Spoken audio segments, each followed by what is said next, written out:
Okay. Are we ready? Let's do this.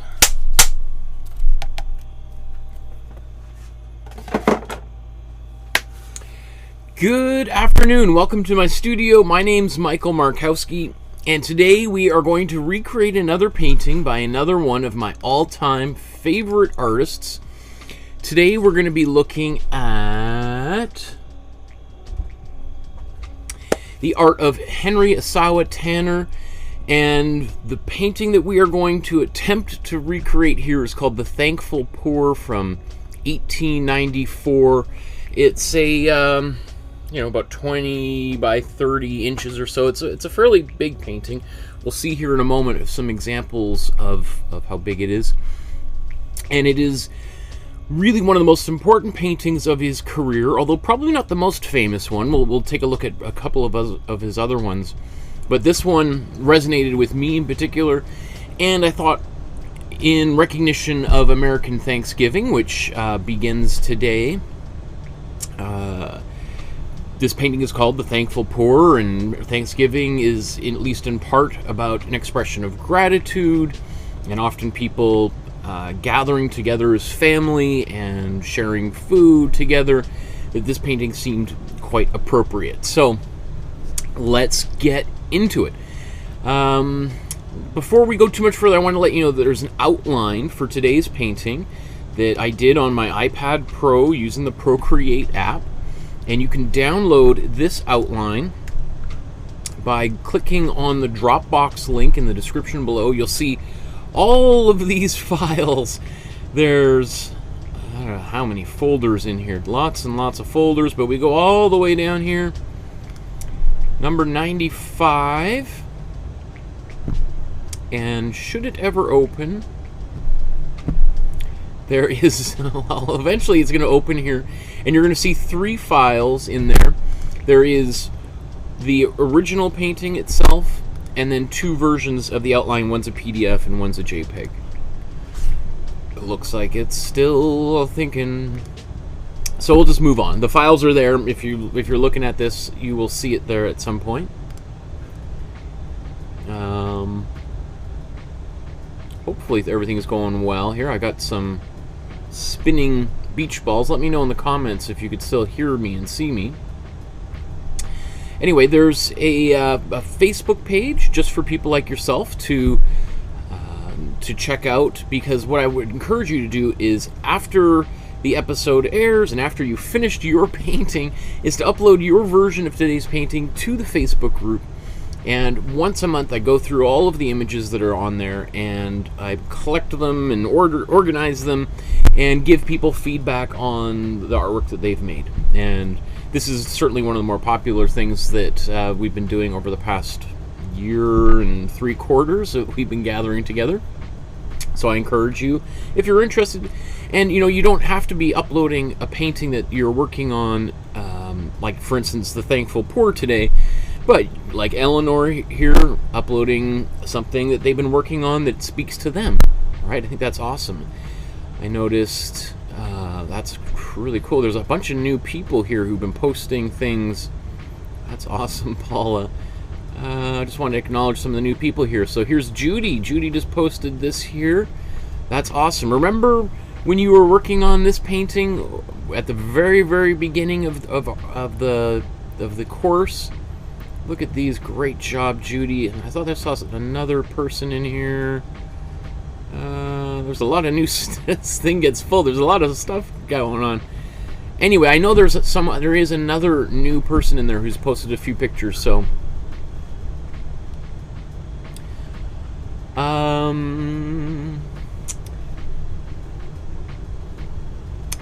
Heidi says, Michael, your voice is goof. Hi, Paula and everyone.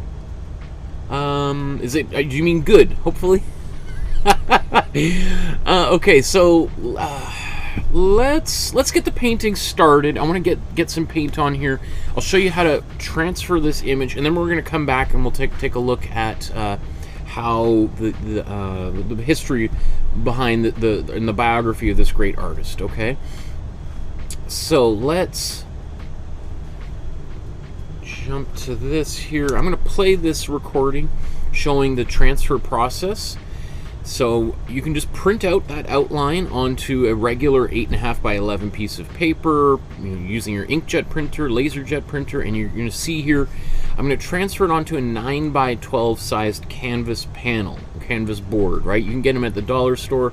I order mine from Amazon because I've noticed the cheapest ones tend to be like relatively poor quality, and so just spending twice as much, $2 instead of $1, gets you a much higher quality canvas board, which is less likely to warp. And you can see I'm also putting some carbon paper, a sheet of carbon paper, which you saw there I've used many times. So just because you've used it once doesn't mean it's garbage. Now you're just going to speed through all this because it's pretty self-explanatory. Tracing over the majority of the lines. A lot of these details are going to get lost, so I'm just really want to capture where things are, not necessarily every little tidbit. So once you've got all the lines in, or again the majority of them, you can see there's a few details there on the face that didn't quite come through. I just want to know where the lips are, where the nose is, and then I'll fill the rest in as we go. Okay, and then you can peel the outline off and throw the tape out and recycle your artwork, or the outline, right? And then so you've got something like this. Okay, so I'll put this away. Now, as I typically do for every episode, I like to use some warm yellow to coat the painting to get it started. This is definitely something that I do, that I don't know if I've ever seen anyone do this exact thing before. So you're certainly welcome to. I do this. I originally began this just out of convenience, because typically what artists do or have done throughout art history is put a colored ground down on their canvas to get it started. And traditionally artists would use like a warm brown, a rusty reddish color. And you could certainly do that, and I've done that in many episodes in the past, and then eventually just sort of landed on this warm yellow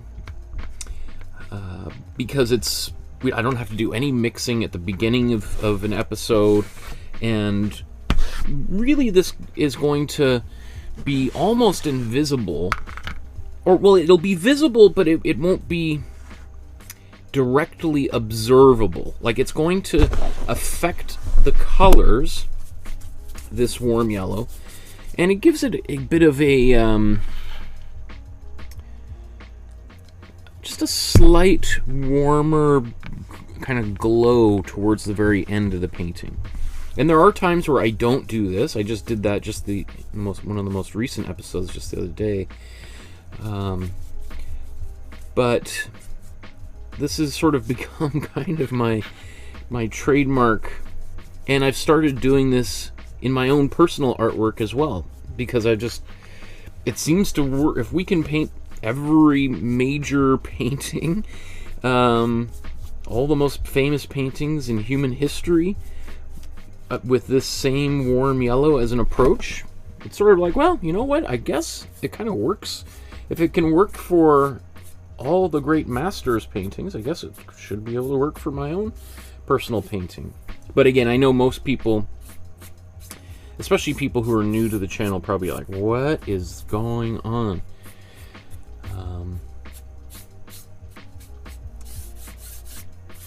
And I'm sure as this channel continues to grow, we just surpassed 10,000 subscribers recently, that this will become more and more of a contentious kind of thing, and I'm certainly willing to have those debates with people. But it seems to work, so if it works and it's convenient and it's quick and easy, then give me a reason to not do it, you know? So There we go. It also helps seal in the drawing, so I'm less worried about it, those pencil marks smudging or getting erased. Because sometimes if you're painting, you can even scrub some of your initial pencil lines right off, right?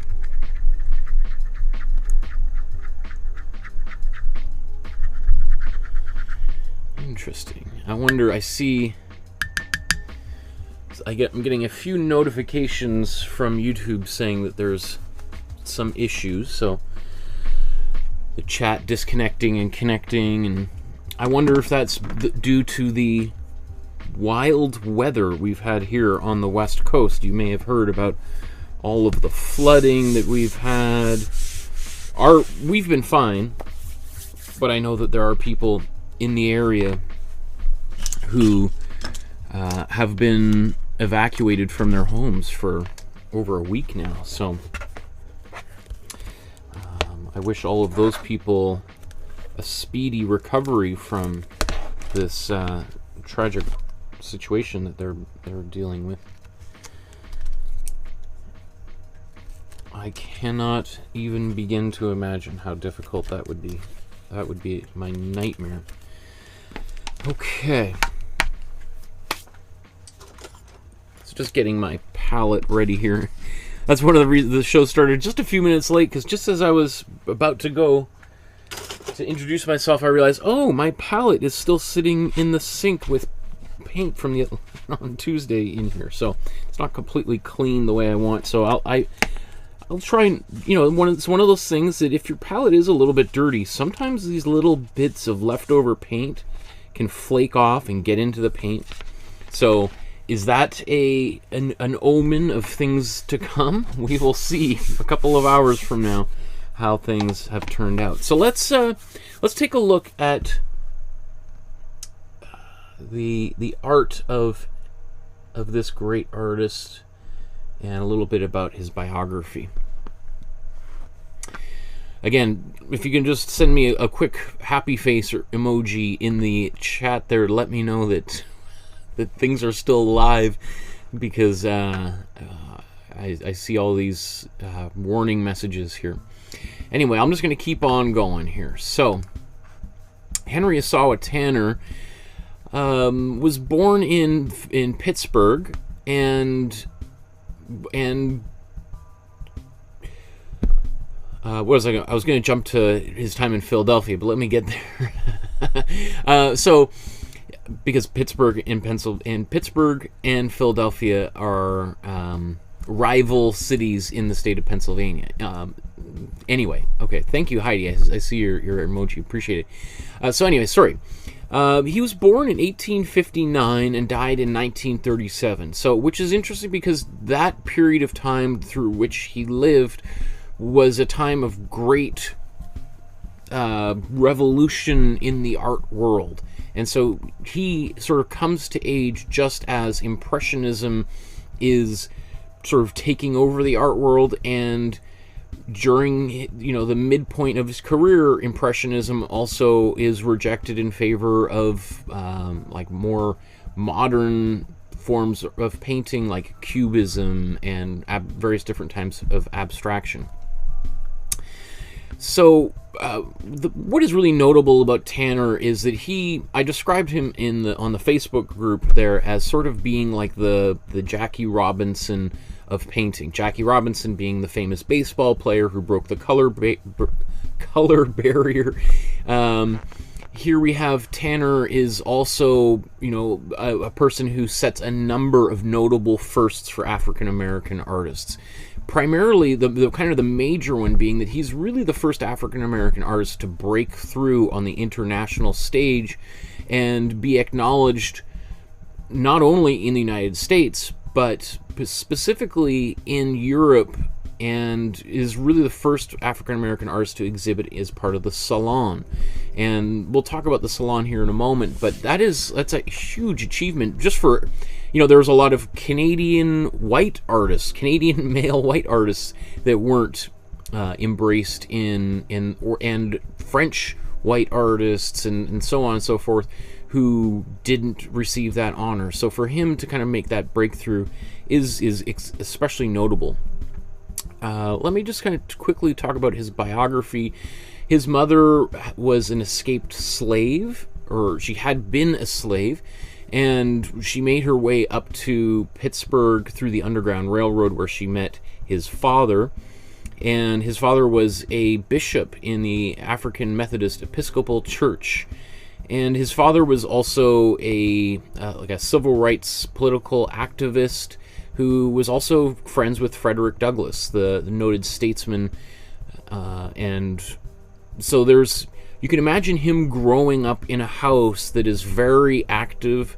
You know, if your father is a bishop in a church, there's going to be a lot of people coming and going from the house, and a lot of going to church and big dinners, because he would have been like a major pillar in the community. So I think it's really interesting just to think of what the young Henry Ossawa Tanner would have seen growing up. And we see later on in his career, he really becomes very interested in biblical scenes, and that's basically what he spends the last maybe 30 years of his life painting. You know, when he's 13 years old, he sees a landscape painter painting outside in Fairmount Park and in Pittsburgh, Philadelphia, sorry, and decides, like, kind of right there and then, like, that's what I want to do. And later on, you know, probably a decade later from there, well, maybe 8 years later, he attends the Pennsylvania Academy of Arts, which is where Thomas Eakins was teaching. Now, Thomas Eakins is really one of the very first American artists to achieve global recognition, and, you know, to break through into Europe, because prior to that, the Europeans really looked down on the United States and Canada as just being the colonies. And Thomas Eakins is really one of the very first to be acknowledged among the great painters, European painters of the time, or of all time, really. So it is, I mean, the fact that Tanner was taking classes from Thomas Eakins is really incredible. And Thomas Eakins was a very progressive teacher. He was really encouraging students to paint directly from nature, to go outside and do sketches, and he even was famous for dissecting human cadavers for his students to study anatomy from, which is quite radical, because prior to that, most artists would learn from painting plaster copies of famous sculptures like Michelangelo's David. Most art schools back in the day had rooms full of these ancient Greek sculptures that had been cast directly from the originals in plaster, and so if you go to some of these old schools, I remember when I was at the Royal College of Art in London, England, I was staying with the head of the Royal Academy, and he took me into the bowels of the museum there, or of the school, and there's these incredible rooms which aren't used anymore, and they're just filled with these, like, plaster casts of some of the most famous sculptures in human history, and they were cast directly from the originals, right? So they're just sitting there gathering dust, and there's also these giant classrooms, or not giant, but they're in the round, and you would have doctors and artists sitting shoulder to shoulder watching dissections of human bodies and making notes and drawing directly from them. And that whole tradition is obviously almost entirely gone from today. I actually tried to start something like that up here at the university I teach at, but the amount of hoops that we would have to go through in order to get the permission of the deceased person to have students making drawings of them is sort of insurmountable. But anyway, that's a whole other digression. So while he's there, he also befriends another artist, Robert Henry. And Robert Henry is an artist we've talked about a number of times, because he is really one of the most, and sort of in the next generation of American artists, also a very important teacher just like Thomas Eakins, and the founder of what is called the Ashcan School. And we'll talk even more about that in a little bit here, but when we were talking about Edward Hopper, so when we were talking about Robert Henry. So again, Tanner is, you know, he is right there in the middle of this, really the birth of the modern era of American art. But being an African American artist, I mean, he was just, you know, constantly suffering from, you know, like vicious racism, which unfortunately still continues to this day, but certainly was much more aggressive back at this particular time, considering, you know, we're only 30 years after the end of the Civil War. And so,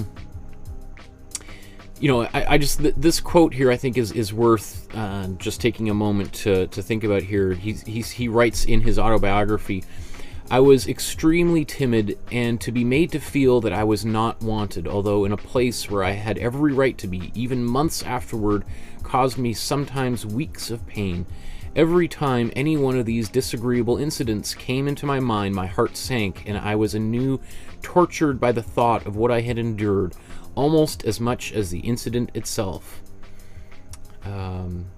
You know, that kind of thing, it gave me chills just thinking about, like, the experience of people who are the subject or victim of racial taunting and violence, and you know, those opportunities and doors that are closed on them. And that's one of the reasons, probably the primary reason, why Tanner decides to leave the United States. Although he goes to Paris for a short period of time and then comes back to the United States, he eventually leaves for good at, I think, 1903 or something, right at the end of 1902, where he spends the remaining years of his life abroad.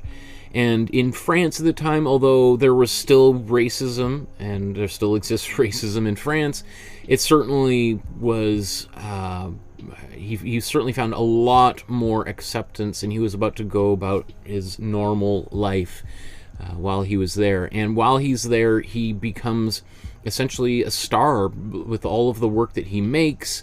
He starts exhibiting in the salons, and the salon at the time was really the main place for major artists to exhibit their work, and where collectors would find new artists. And so every artist would be working madly all year long to produce their best work, and then they would be selected to exhibit 1 or 10 of these artworks, and they're hung salon style. So if you've heard of a salon style exhibition, that means like the paintings are sort of like, you know, right next to one another, hung all the way up to the ceiling, sometimes literally on the ceiling itself. And then, you know, hordes of people would come in, and they'd be looking around and literally having like those little, you know, binoculars to look at the artwork that's far up onto the wall. And his work is seen, and it's written about, and a lot of that work was sold. Some of it winds up back in the United States, including today's painting, which, you know, perversely enough, becomes part of Bill Cosby's art collection. And so Bill Cosby owned today's painting, The Thankful Poor, or I think technically his wife bought it, from 1981 till just recently. It was sold to Art Bridges, which is an organization that was founded by the wife of the founder of Walmart. And Art Bridges is an organization that helps, you know, provides funding for museums to help artwork travel. And I think they're also working on their own museum. I know that they have their own. The Walton family has their own museum. I think it's called Crystal Bridges, isn't it? Anyway, what else do I want to say? Okay, so here's the Banjo Lesson, is perhaps the most famous painting by Henry Ossawa Tanner.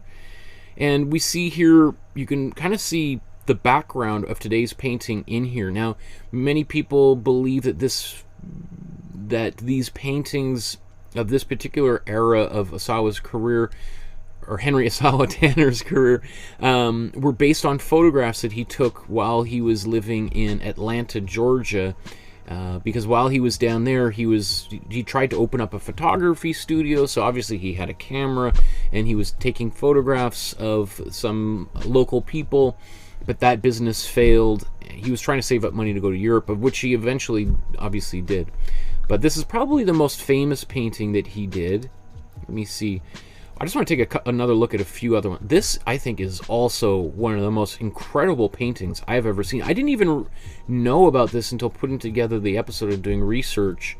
I love this painting. Here's Mary, and here's the Annunciation. So this God-like apparition that appears before her, you know, announcing to her that she is going to bear the Christ child. But the fact that it is this glowing shape that represents God is, I think, is this not like one of the coolest paintings you've ever seen? I just think that is so neat. And the kind of light that he's able to capture in this painting, I think at some point I want to do an episode on this painting itself. So maybe, well, I've already got stuff for Christmas already planned, but maybe next year, right? Let's see. What else do I want to talk about? He gets married to a Swedish opera singer, and she dies, you know, in 1925, 12 years before he does. They have a son. And maybe just lastly, I think a few things I want to mention. That he's awarded the Knight of the Legion of Honor, the Chevalier de, which is the highest award of merit that the French government can award a foreign-born citizen. And I think he's, well, I don't want to. There's a first related to that I can't remember from all the research that I've done. I want to just mention... Okay, here's just before we move on to the actual painting itself. Sorry, there's always so much I want to get in. This is a sketch that he made, or we call like an oil sketch, that he created while working on today's painting. And I think it is interesting to see the way that he created this painting as opposed to the finished version here, right? We can see the same loose type of brushstrokes, although this one is obviously much looser. And I believe the painting we're making today is currently on exhibit at the Dallas Museum of Art, and there's a really great article. Yeah, so it's currently up there right now. So if you're in the Dallas area, I certainly recommend checking it out. And this is a great little video on the Dallas Museum of Art's website talking about the restoration of the Thankful Poor. And this is the painting that was on the back side of today's painting. Because, like most artists, they often recycled canvases. And, you know, if you didn't have money to afford something, you would use whatever was available. Oh man, there's so much, but let's get to the painting. I could go on because I spend 5 or 6 hours on every artist doing all this research, and it's like I want to, but we'll get into it. We'll get into it as we paint. So let's that canvas is ready. So let's put some paint on the palette. If you want to use the colors that I'm using, and you want to know what they are, there's a link in the description below where you can. Which you could, so you could order directly from Amazon these tubes. I would check out the prices of the paint before you go and buy them, because I bet you your local art supply store has them cheaper than Amazon, which is, a little bit of a rarity. Often Amazon is much cheaper for things, but I've noticed with art supplies that is rarely the case. So unless you're not near a art supply store I would encourage you to shop elsewhere, even though I do get a small... Actually, I haven't got it set up, so I still don't get any kickback from Amazon for promoting those things. So that's something I gotta fix one of these days. Okay.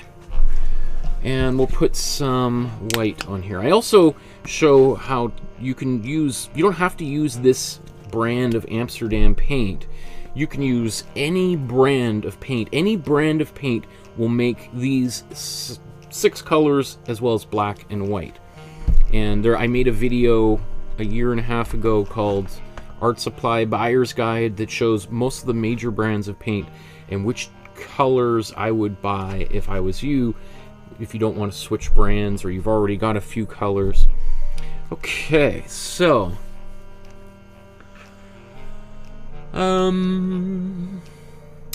let's think about how we're gonna do this. So the reason, today's painting I think makes perfect sense why I put that warm yellow down, because we've got a lot of warm yellow coming through, especially in the clothing. Oh, oops. Come on. I just accidentally deleted this. Okay, let's bring it back. Come on. There we go. I wanted to zoom in. That's what I'm trying to do here this whole time. So you could see there is a warm yellow. I will say that I think he painted that warm yellow afterwards. So you sort of we're kind of going a little bit backwards, because I bet you with this painting, he probably... I wonder if we can see any evidence of what the underpainting colors were. I mean, actually, the more I look at it, it is possible that he was painting something not too far off of this warm yellow. Like, some of these colors back here give me the sense that there was, definitely some kind of a brown, but it was... I think it was a very warm yellowish brown, as opposed to a rusty brown or rusty red color, because I see that coming through. So, I think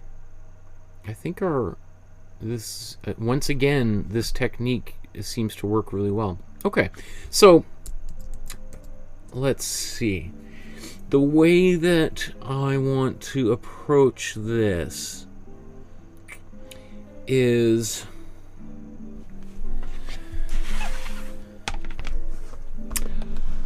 I think what I would like to do is really embrace the style of painting that we see in the earlier version here.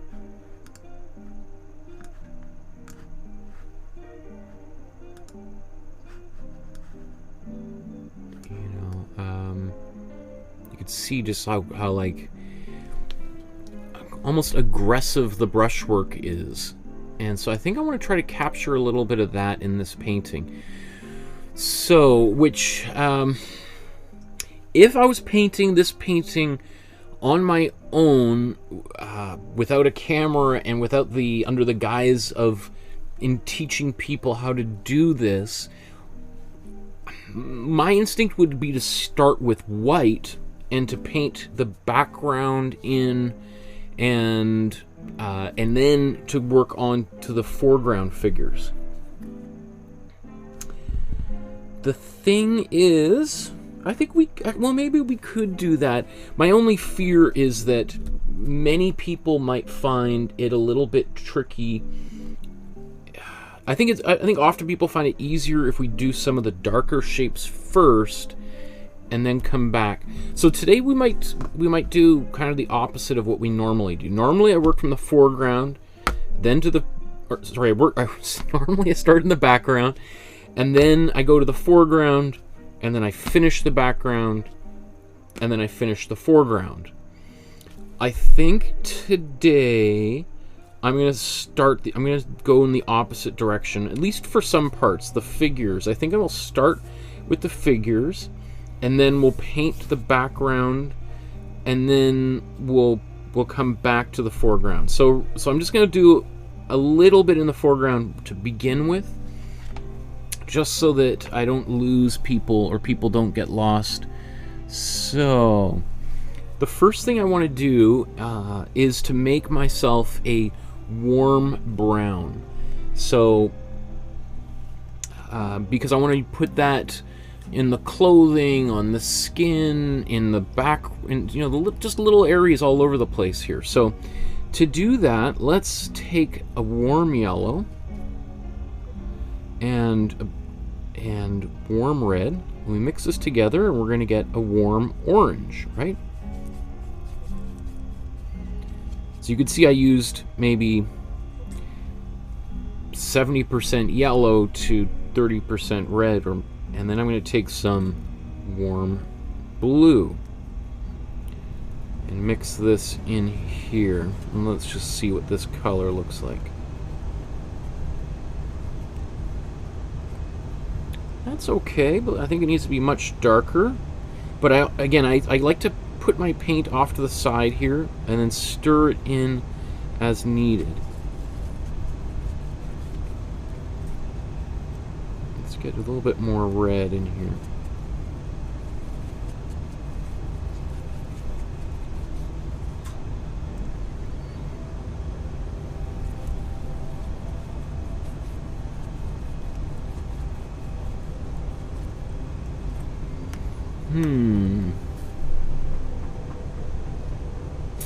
You know, now that as I'm progressing through here, I think this is a color I want to use, but I think I want to make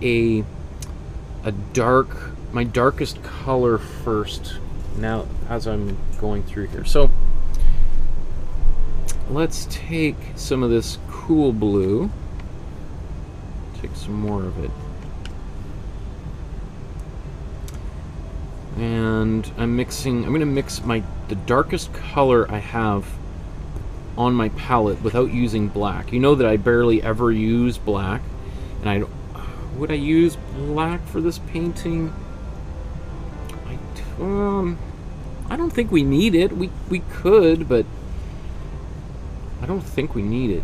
So this is now a kind of a purple. We've taken some warm red and cool blue, and I'm going to put some cool yellow into this. And this turns this color essentially into a very dark neutral color without any saturation. I'm going to take a bit more red. So now if I wanted, I could just add white to this and it would look like a gray. I don't know sure how it looks like on camera, but that's a really nice dark color, which we could use to modify this brown, and we could make it darker if we wanted. It's basically like adding black to the color, but the black is such a dominant color that it sort of kills all of the life force out of another color, so we just want to be careful about how much of that we use. So what I'm going to do is I'm going to take this color and I want to do a little bit of outlining here.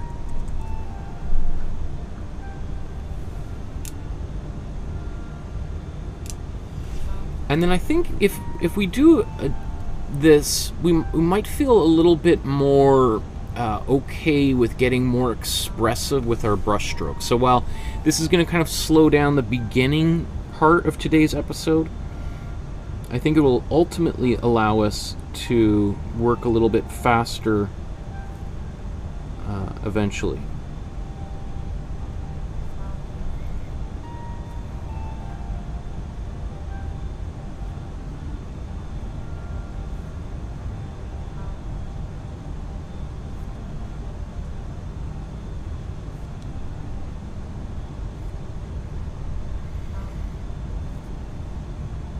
Now it's hard to see where his eyes and mouth are.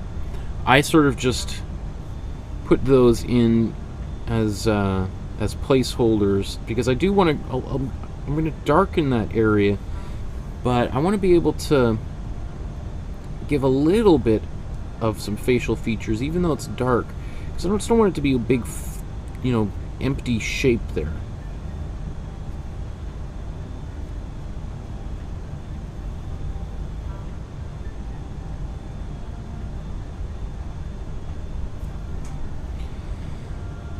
So as I said, if I was painting this on my own, I'd probably skip this step. But I think if you're a bit of a beginner artist, you're just getting started, this is a step that would be very useful. Now you can see my concern is not to make this perfect. It's just I don't want to lose these shapes. I want to be able to see these lines. Now some people might reach for a Sharpie to do this. I would strongly discourage doing that, because the Sharpies are not archival, and you could end up really you're basically just introducing something into the painting like that could degrade that painting very quickly and cause it to essentially become to discolor within just a few short years. So let's just continue this. I'm just going to do these figures and the things on the table here. Again, you can see that I'm doing this very loosely.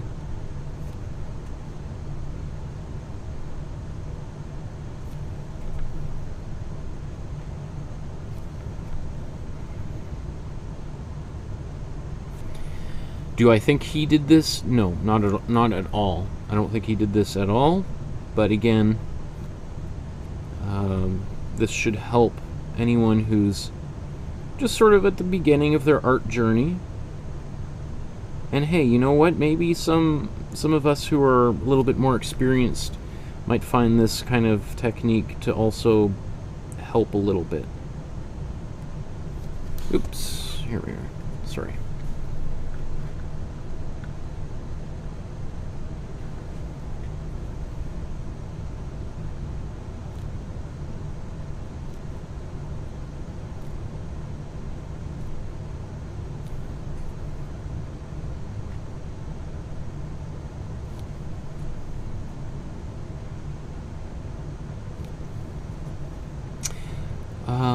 I haven't been able to find out any information about who these people are in this painting. It's assumed to be sort of like a grandfather and grandson, but were they in real life the people that posed for what we believe to be a photograph? Were they in real life? You know, grandfather and grandson, or were they actors, or did they know one another? You know, we don't know. That, I think, has been lost to history.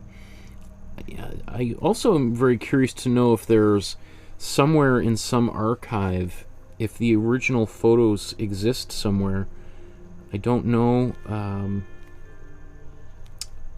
I don't know. I haven't been able to find any information as to if there's a museum somewhere that has preserved his papers or anything like that.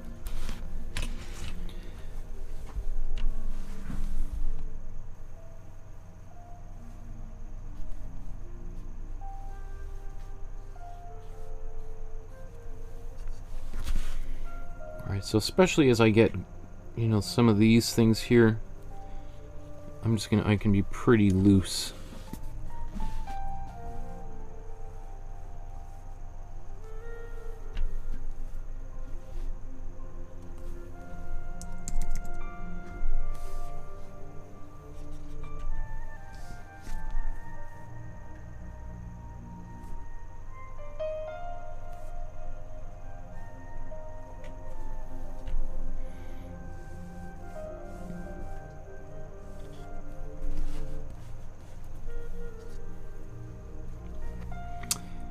Yeah, you know what? I'm just gonna go all the way.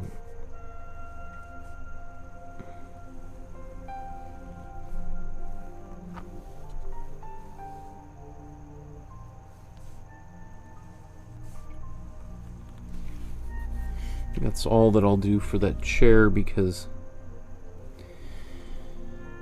we will... all those lines would get lost anyway, so there's no point.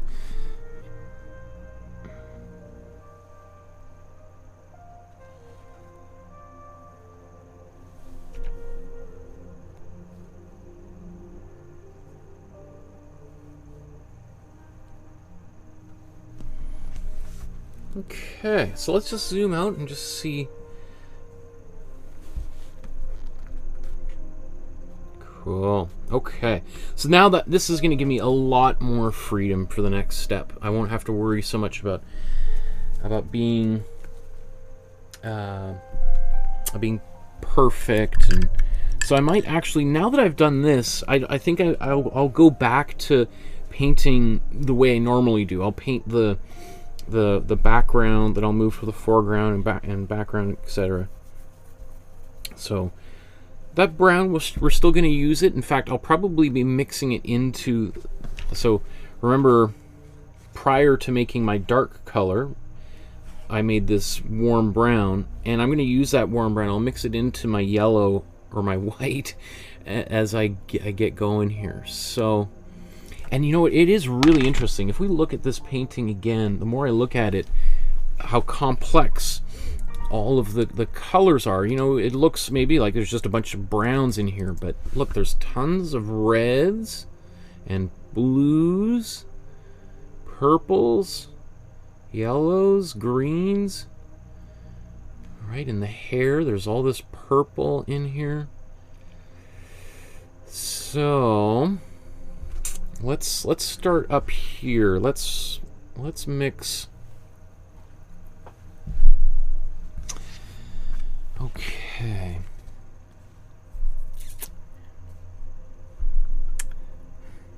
Another thing too, just before I get going, is you can see almost like the entire painting, it appears, at least at the final stage, appears to have been done with one width of brush. Maybe there's some small details done with a small brush, but even all this space here above is done with a small brush, which is very different. Often, you know, when we have large areas of the painting, we use a larger brush to do that. So I'm just thinking about time-wise, because it can be kind of time-consuming to do a whole bunch of small little marks. I am going to... I'm going to go for kind of a mid-range brush here. So, you know, like one... This is... what size is this? I'm not sure what size. That's like a kind of a 1/4 of an inch width. So I think I'm going to use that, and I might use both the flat end and the narrow end. I often like painting with these flat brushes as opposed to the more pointy round brushes, just because I have multiple options as how I can paint. Anyway.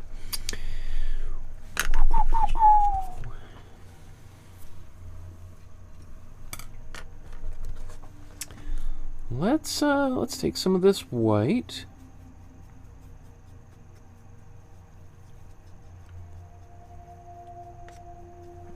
And I'm going to take a bit of cold yellow. We're going to put this in the background.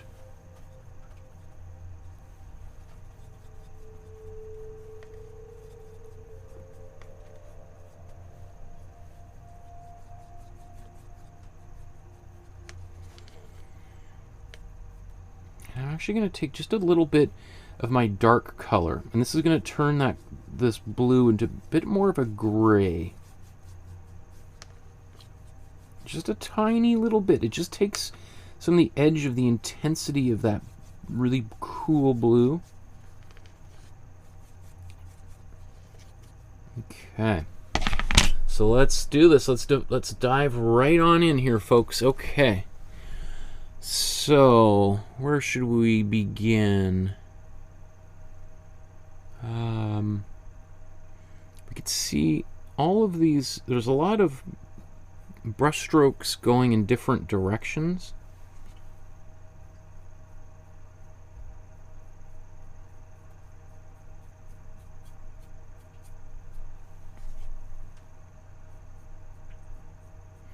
So you can see in the background we've got all of these vertical or sort of vertical diagonal marks.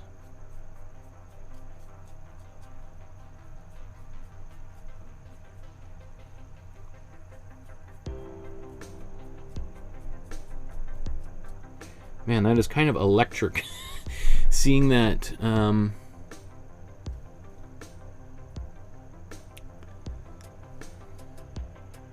This will get more.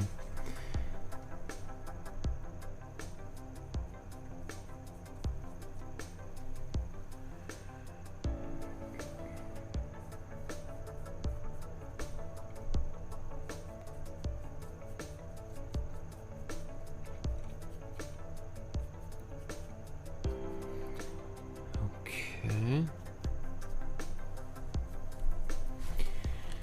Now, let's take a little bit of this brown. I'm going to mix that in here.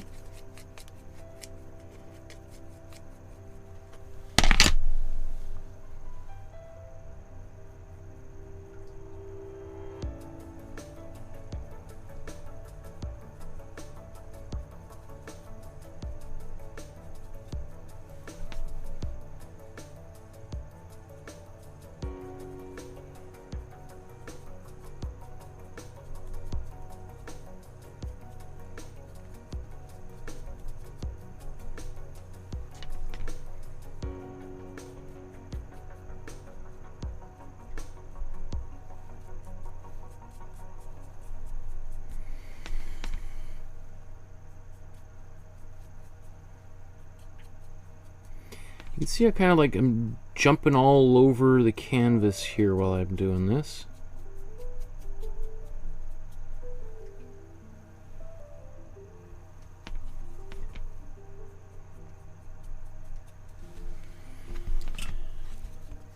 Okay, let's get a bit more of this warm yellow in here.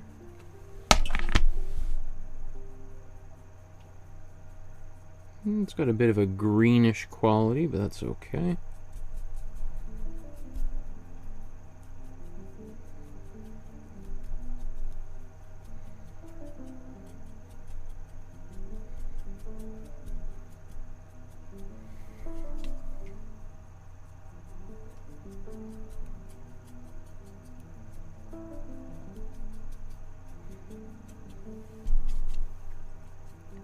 So this is still kind of like part of our foundational layer. We're just trying to get lots of paint into these spaces.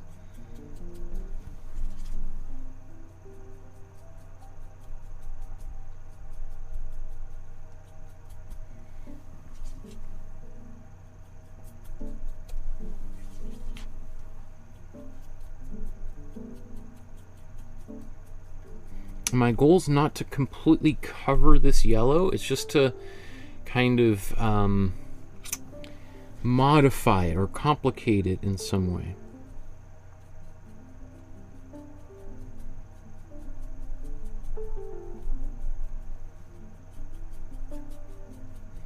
So I'm allowing sort of a dry brush to happen as we do this. I'm going to take some more of this warm yellow and white. Maybe a bit more of that brown.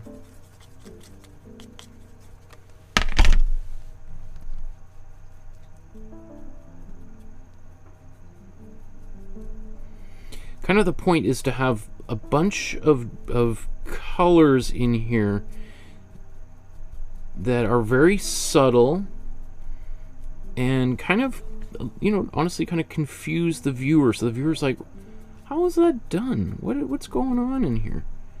And so we're just building up.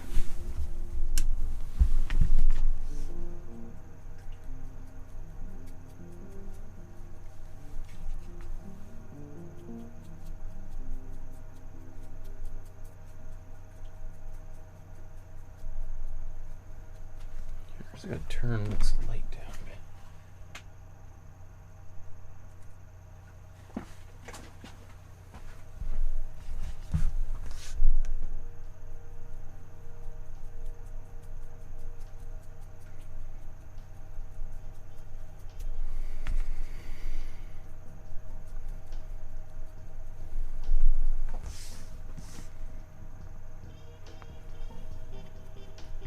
So I'm thinking there's going to be a lot more of that blue that's going to come back over top of things. I think I'm also going to take a bit of... I'm going to make a bit of a purple here. So I'm going to take my cool red and my warm blue, mix these together. We'll get a really nice purple.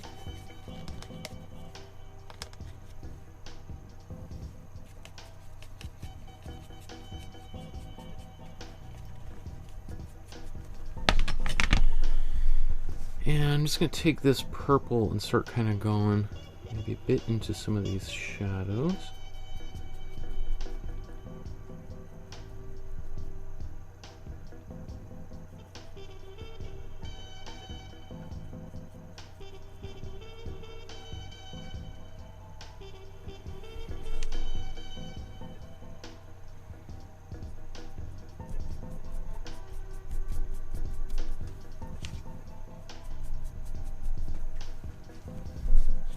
It's all just very subtle. How about I'm going to take this purple. I'm just going to put it right into his hair here.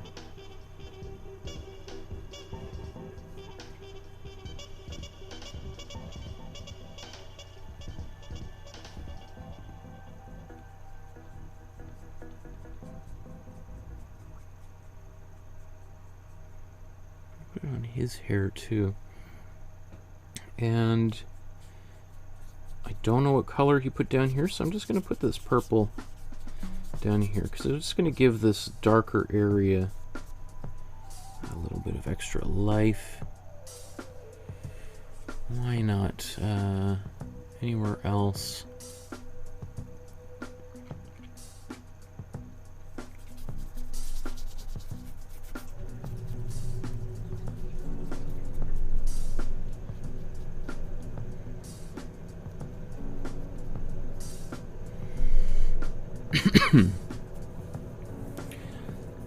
Okay.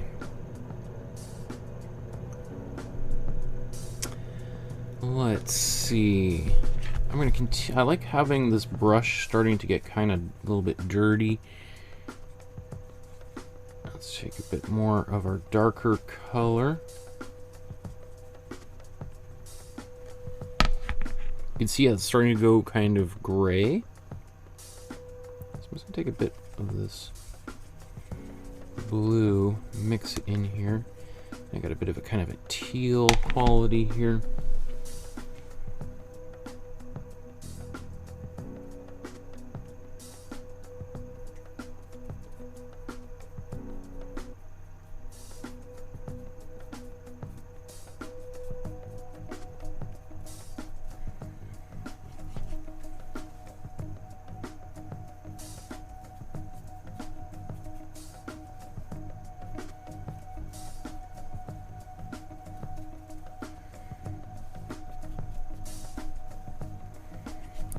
As I did that, I like, you know what, I should try to keep these brush strokes all kind of going in that same direction. How are things done down here? Some of this teal.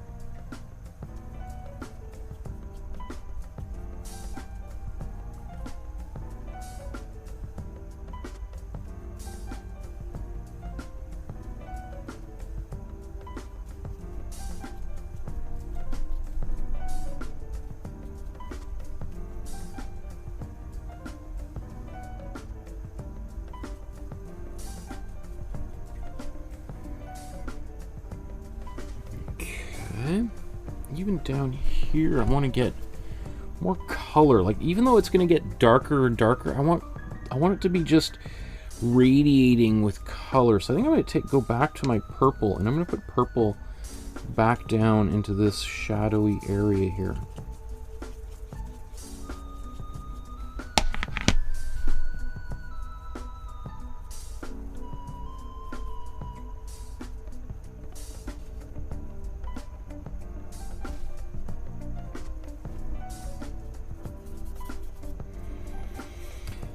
You know, probably someone will eventually comment like that this was probably not the right decision to put this purple color here, and maybe, but I think all of this is just going to be so dark that you could put any color I think you want down here. But one of the reasons why I'm using a bit of purple is it works really nice as a counterbalance to the yellow. Like yellow, oops,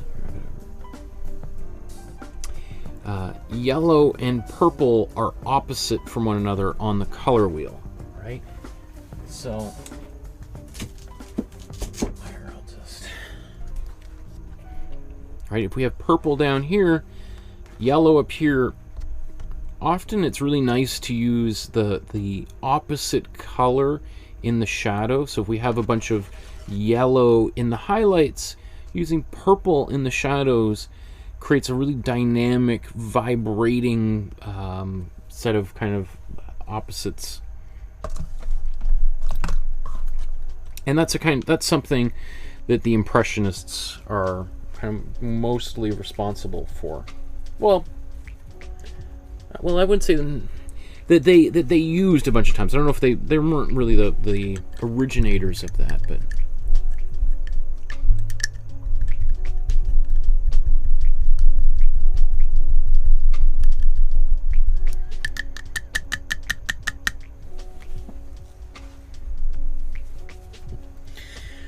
Okay. So, you know, a few people have asked a number of times recently, like, how do I loosen up? Today, this is the kind of painting where you're sort of forced to loosen up, at least for the, you know, first hour or so of the painting. And because we can, you know, you can really be very, your color choices here can be, or they're going to, all of this color is going to be visible to some extent later, but not as sort of visible as it is right now. So if you're always very anxious about being perfect, here's a good opportunity to do a little bit of playing. You can put in whatever colors you want down, and then because it's sort of consecutive layering of various different colors is what we're trying to get to. So now there's the window, and obviously there's a lot of white, but I think I'm gonna put some cool yellow coming in from outside there.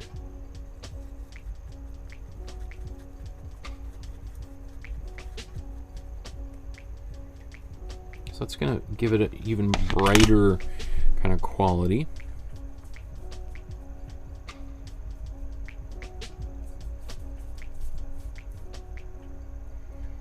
This is cool yellow and white.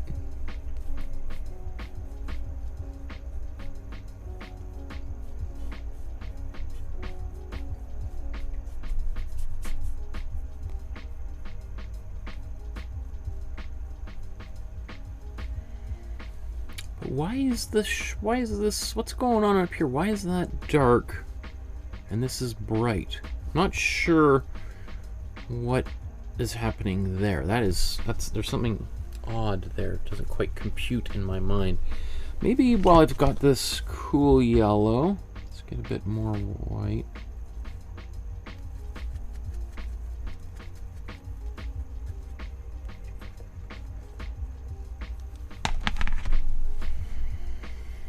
Just gonna take it and do some of like some bright highlight areas.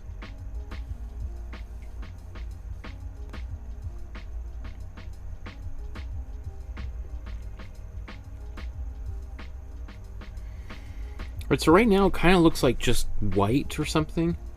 But later on, as the painting starts to darken, all of this cool yellow will look more yellow-white as opposed to just white. So...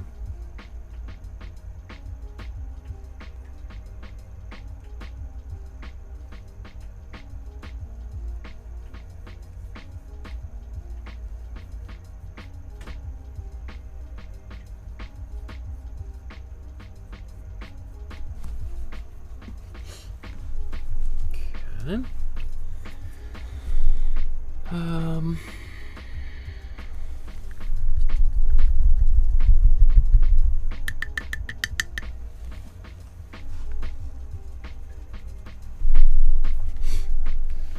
Okay, let's start getting a little bit more into the browns here. Let's take this brown, let's get some white in here.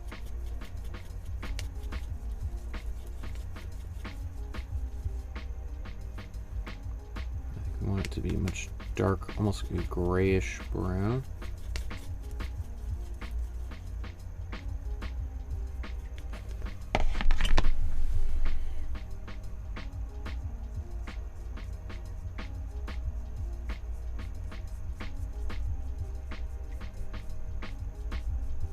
And I'm sort of just getting a little bit of a dry brush quality going.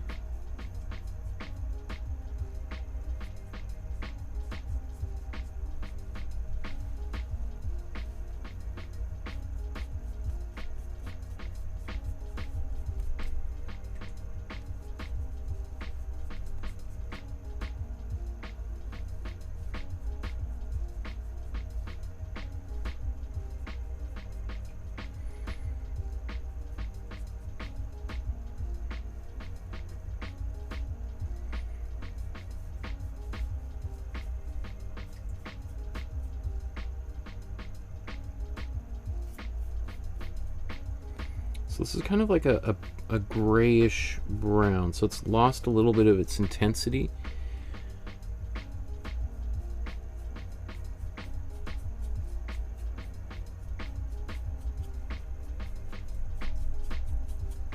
And I'm just sort of almost kind of like wiping the dry brush out up here.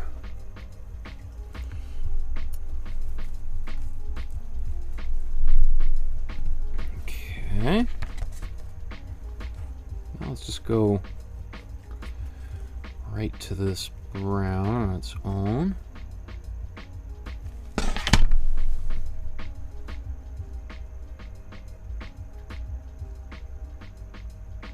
That's definitely really, really okay. So let's take some more warm blue. I think it's kind of dried out a bit, so let's mix that a bit more. So this is just warm red, warm blue, and warm yellow, although very little warm yellow. If we just mix these two together, we get a kind of a brown, but that warm yellow keeps it into as a brown as opposed to a bit more of a purple. There we go.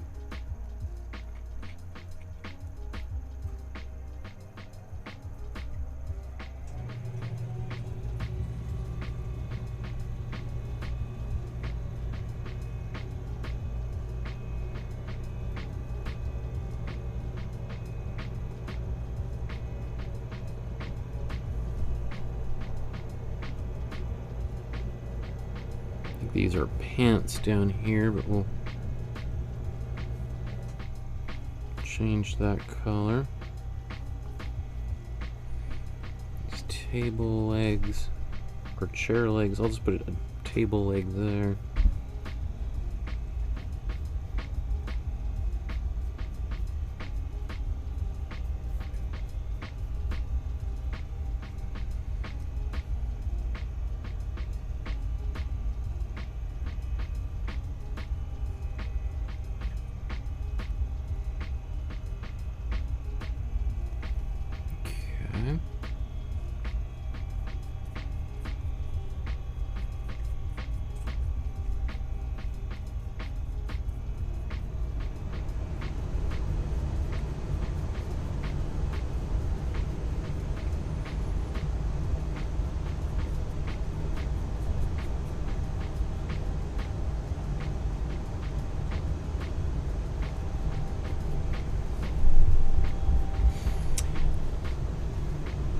Paula says, this painting is intermediate level, Michael.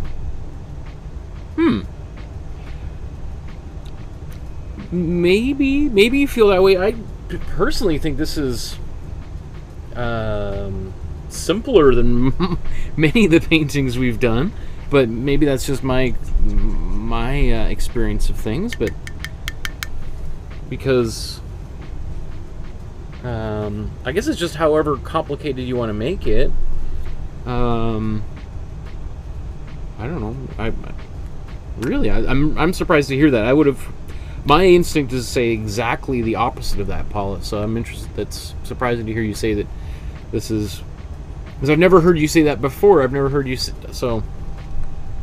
Are you meaning this is one of the more complicated paintings we've done? Okay. I just want to get a bit more of this brown in, maybe a bit with a bit more yellow.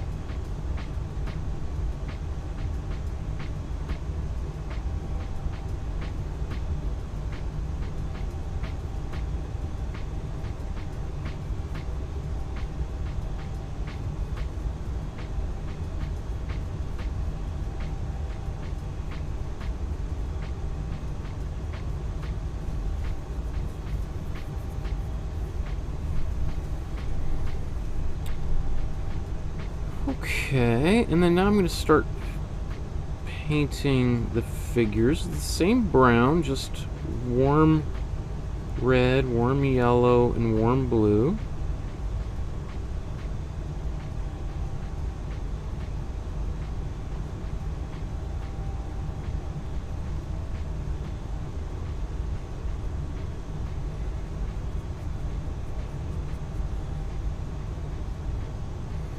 And just painting over that purple.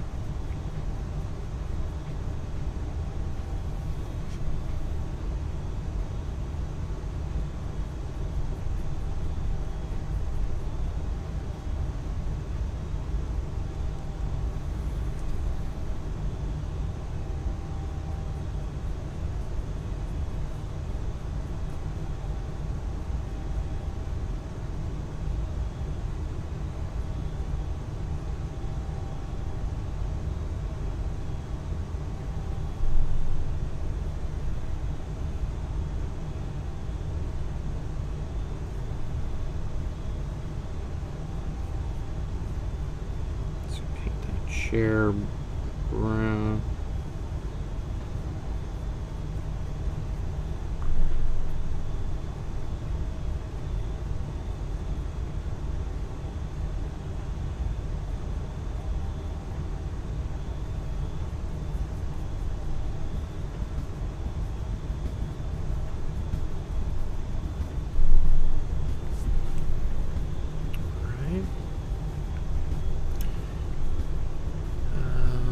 Maybe I'll just, yeah, I'll take this brown and I'll go back over these legs. Again, this was purple here before, and it becomes less and less purple. It just becomes, it gets more opaque.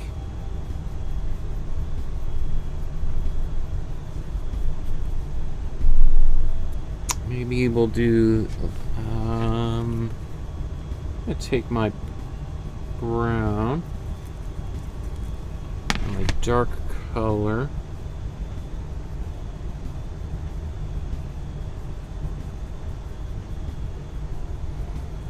you see how like I'm kind of just brushing quickly in here. My goal is not to completely hide everything.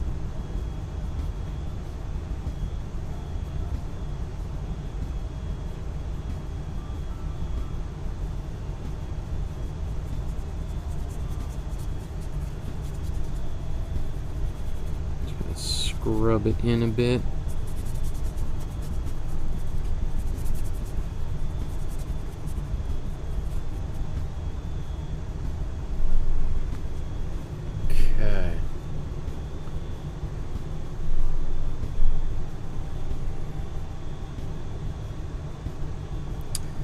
I'm gonna now make a gray. So let's take this dark color and get into the white.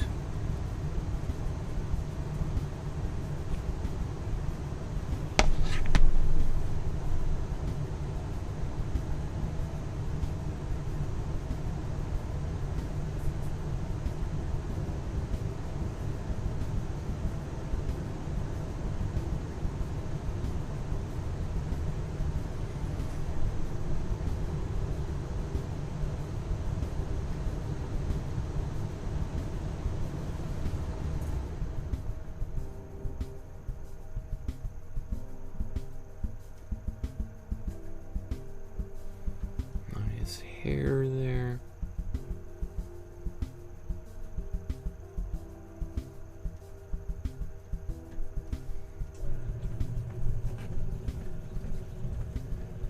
These cups.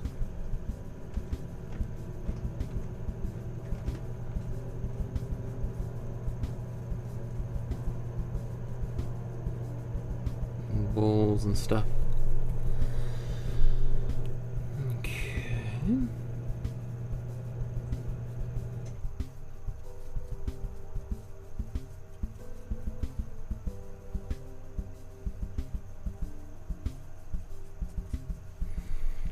So really you can kind of apply, you know, you don't really have to be too focused on getting the so-called colors right at this stage, or really at any stage of any painting, but at least for this part here, I think I'm pretty satisfied with this as my initial underpainting for the rest of the painting. Right, I've been going pretty quickly, just applying a bunch of different colors here, and then we're gonna start kind of refining things. We'll start getting darker. Mostly at this point, the painting is just gonna get darker and darker and darker, and then we'll kind of start lightening things in the background. But before I go too much. Before I spend all this time lightening this area, I want to figure out the central part here and how much darker it might need to go, because then I can use this as a counterbalance, right? Obviously, Henry Ossawa Tanner, created this area here deliberately, right? One might say, what, maybe a third of the painting is this wall space in the background. For me, what that is it's this space of contemplation. Obviously, they're engaged in prayer, so it's the sort of that potentially suggests the presence of God in the space in this room, over looking upon them and giving them some grace. It would be a very different painting than if we had cropped it in much tighter. So that area is an important part of the painting.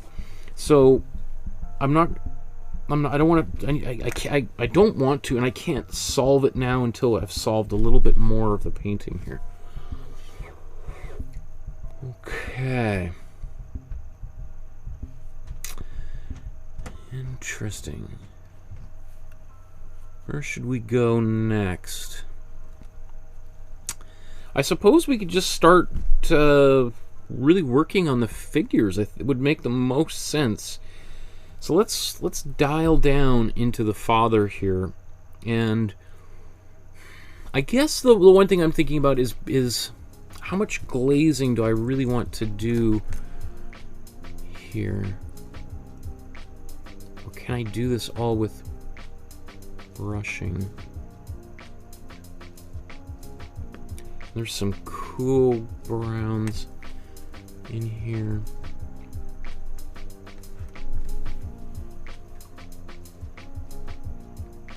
Okay, So I think what I'm going to do next is I'm going to mix a cool brown.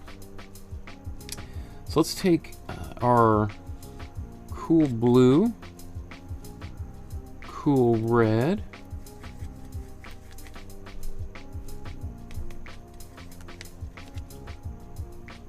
and cool yellow and mix this together. We're just going to get a slightly different kind of a brown than this one that the warm brown that we had earlier, right?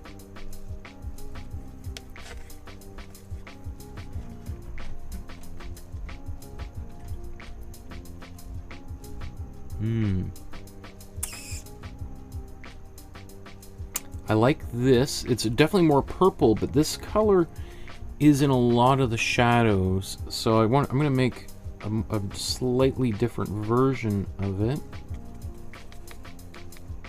that's more brownish.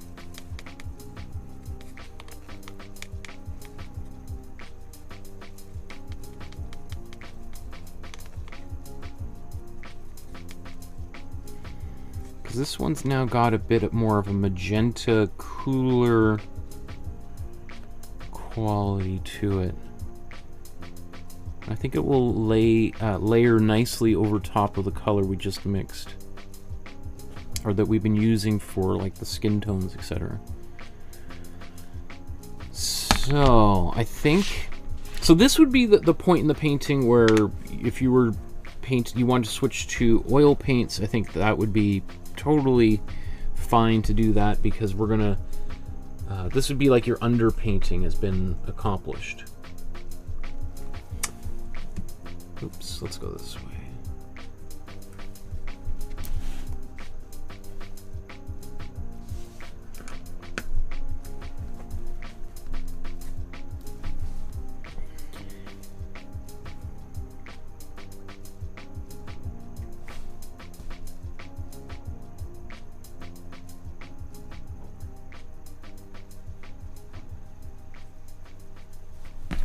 Still, I think we need a bit more yellow in there to make it a bit more brownish.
Second here, just realized.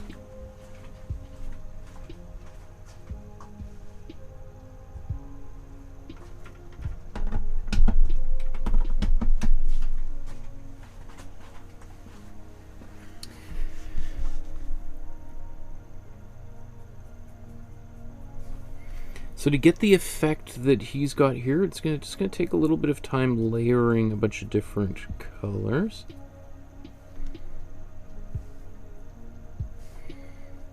So a few different kinds of brown.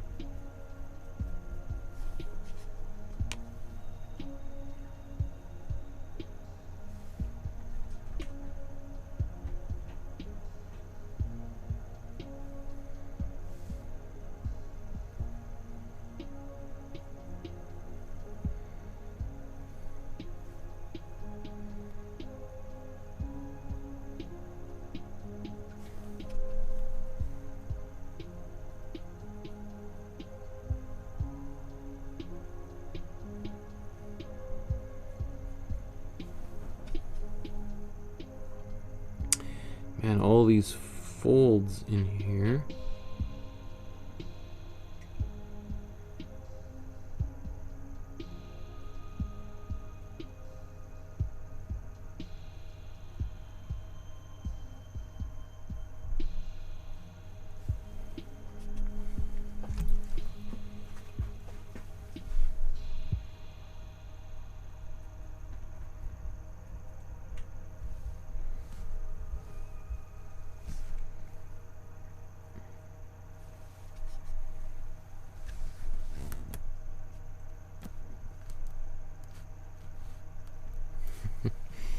Heidi says, your painting looks beautiful and almost finished to me. I appreciate that. Still got a bit of a ways to go, but definitely sometimes, you know, like a painting can look really kind of nice at an earlier stage too, right? That semi-finished kind of quality.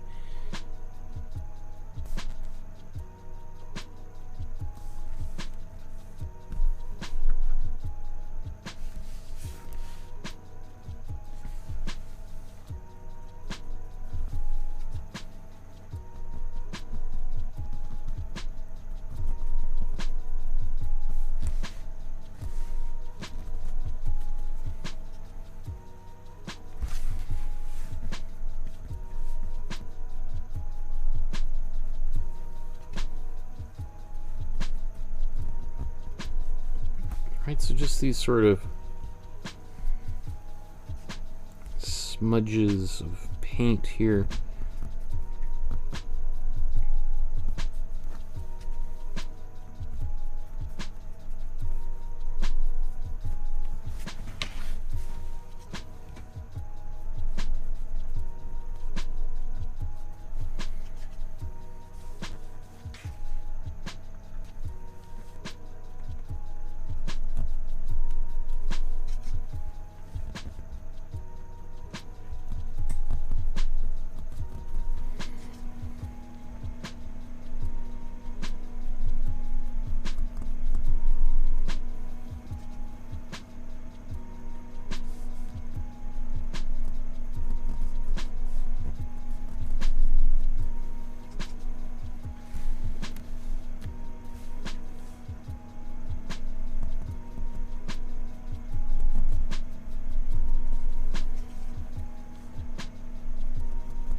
See some of these lines, these horizontal lines, and some of the shadows in here. This fast brushwork that he's doing in here. So I'm trying to emulate a little bit of that myself and try to get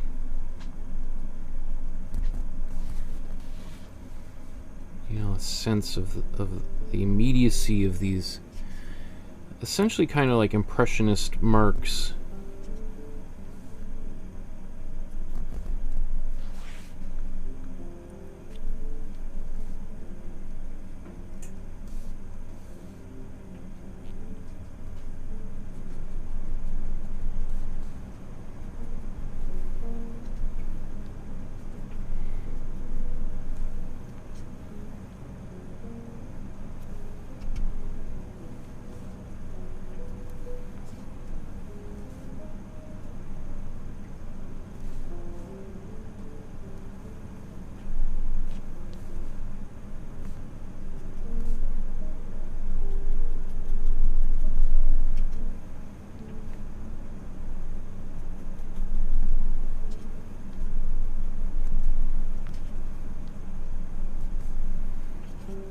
I mean, I think you could see why I put these outlines in there first, because if we were just to be doing this, like the structure of the painting could be kind of lost for a lot of folks. So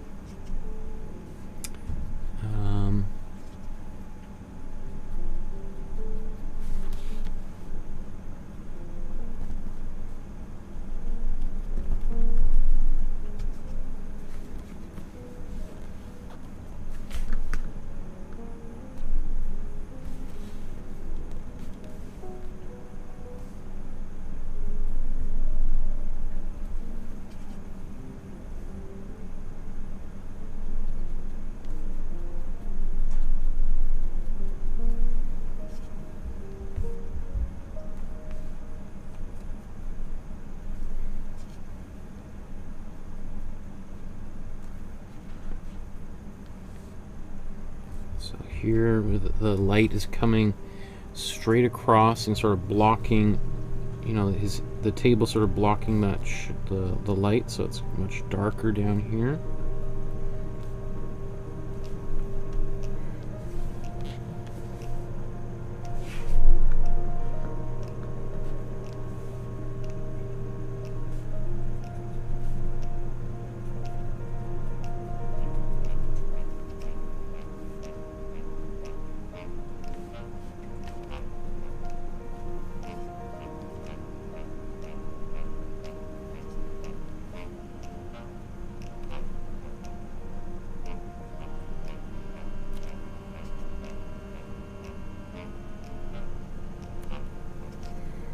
That hand against his face is, you know, it's kind of bathed in shadow.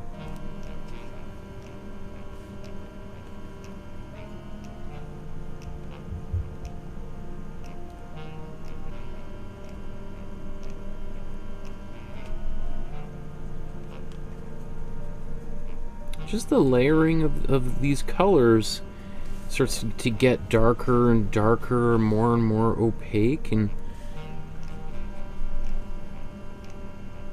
it's not like we have to be just going right to our darkest color in order to get the shadows and everything. It's just the layering of various different colors here slowly gets closer and closer.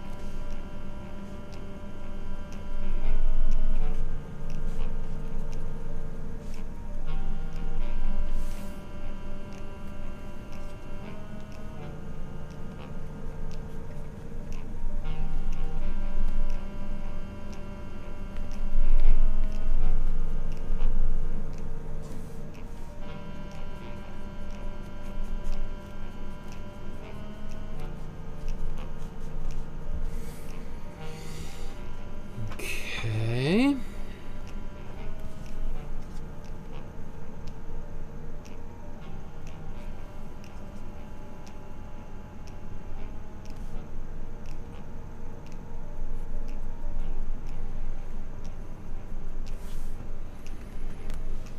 So let's just zoom back out and just see where we're at.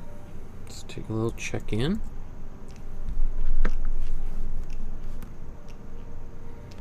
Alright, so things are slowly getting closer to where we want.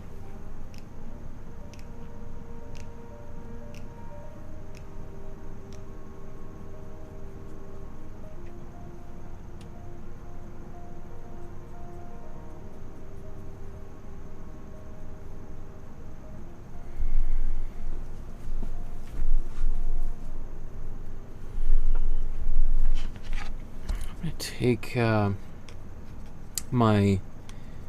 this dark, well, it's sort of like a dark purple. It was my cool red and cool blue and a little bit of cool yellow, and I really like this color because it's not my darkest color. It's got some cool qualities to it, some kind of very cool purpley aspects.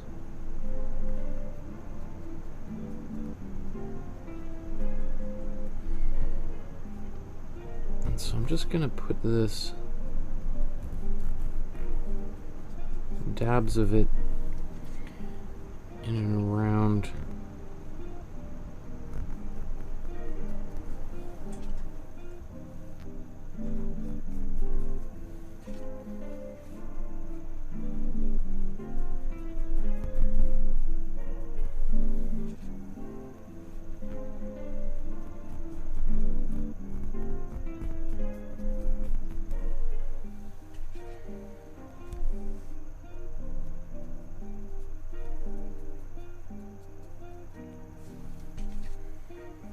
jacket. I'm just going to paint his pants mostly this color. I think it's going to change again, but I say as I'm painting his butt.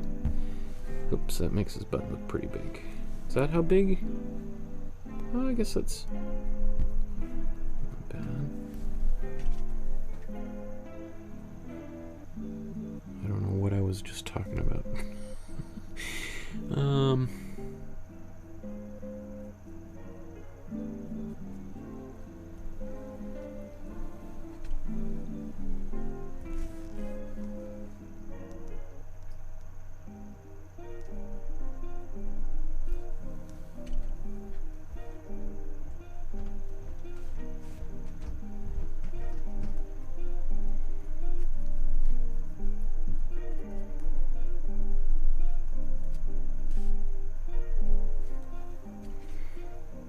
So this is where you see him using some of these kind of purples and things in the shadows.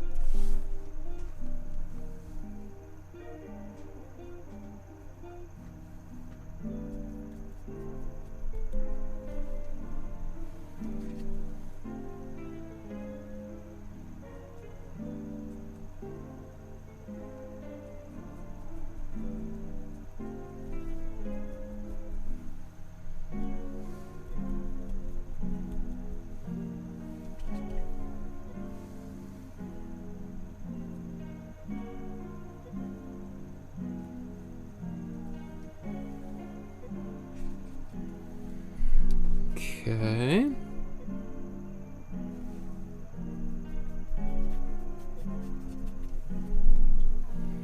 I mean, we could do this painting much faster if we just went to like some blacks and everything, and just obliterated a lot of the color. But I think this is going to make for a much more satisfying painting at the end of the day. So where's the table leg here?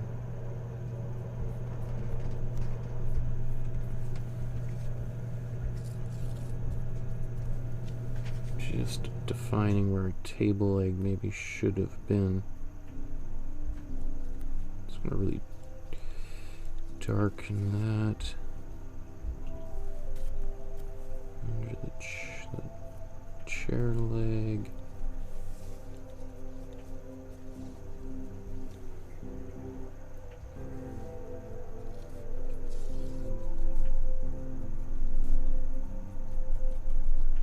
So this sort of bluish purple and some of these shadows here.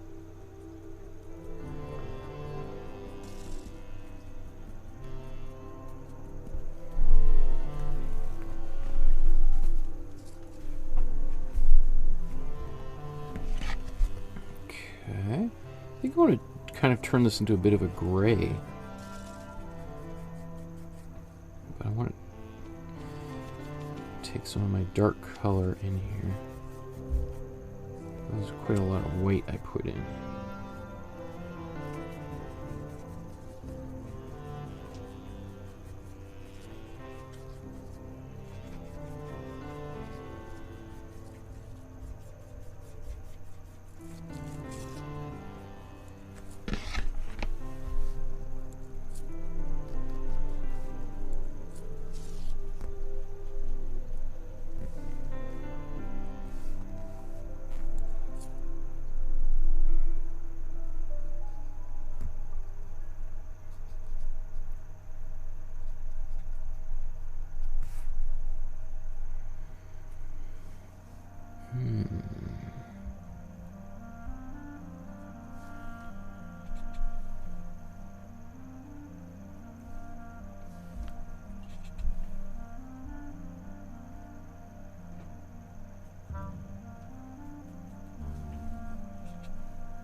Take the same dark gray and brown. Because it's got a little bit of white, I think it'll work okay in the background as a... Because we want something... We don't want totally solid... We don't want the background to be darker than the foreground. Right? If it's going to get dark, we want it to be kind of a gray dark, not a black dark.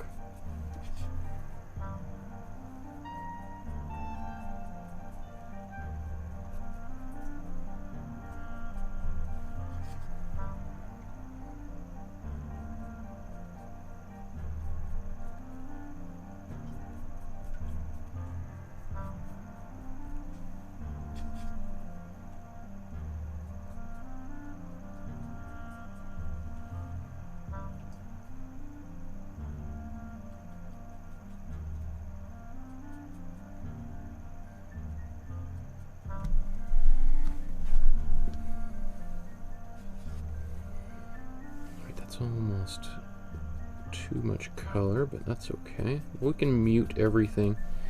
That's okay. You know, I'm always, as you know, like, I love my color, and sometimes these paintings tend to be a little oversaturated, but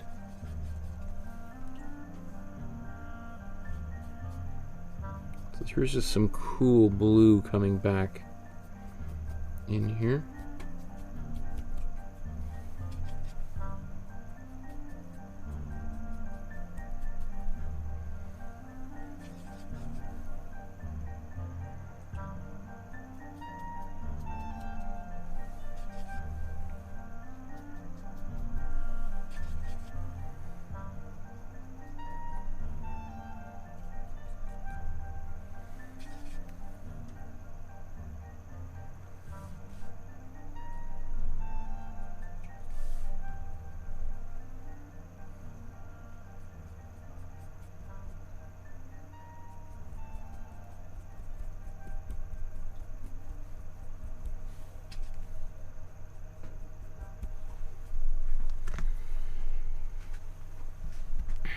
Okay.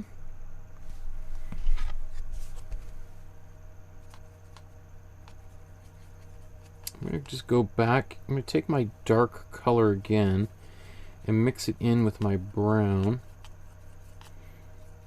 And just go into a little deeper, darker, another pass at darkening everything down a little bit.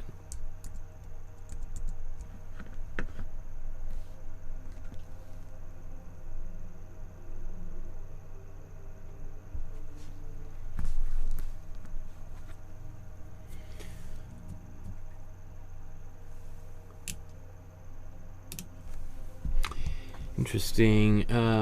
Heidi says, I really like how it looks now, Michael. More impressionistic, less defined, though it seems that Poverty is painted more in dark colors, like this one and Van Gogh's The Potato Eaters. For sure. Yeah, it tends to, you know, especially when you think of, like, people who are a little bit poorer, might not have lights, electrical, like, so everything is natural light, you know, the things tend to be sparse. There's not a lot of ornate decoration or anything anywhere around here. It's you know, yes, you definitely do find sort of paintings of wealthier people and subjects. There's tends to be brighter, right? There's more glittering objects, more reflections. So that's interesting thing you point out.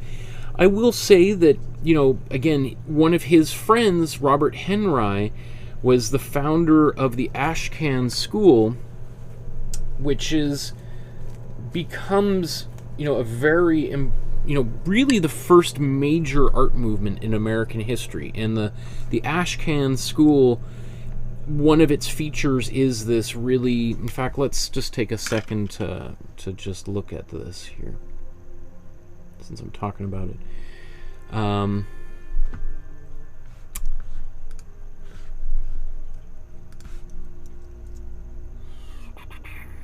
Let's go right into here.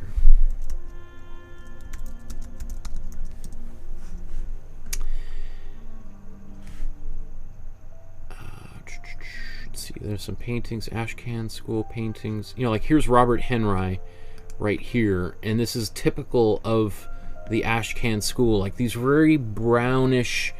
It always just makes me think of, like, even though it was both a New York and Philadelphia movement, it always just makes me think of kind of dirty New York streets. You know, everything kind of covered in soot and charcoal dust and powder, you know, like charcoal, you know, the chimneys spewing kind of a lot of pollution at that time.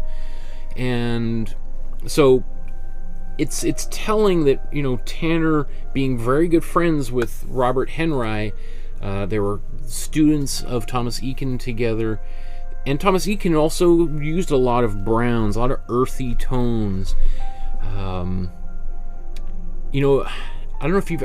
There's a great television series that is called The Nick, about the Knickerbocker Hospital in New York City at the turn of the last century, starring... Oh, you got to check it out. I remember...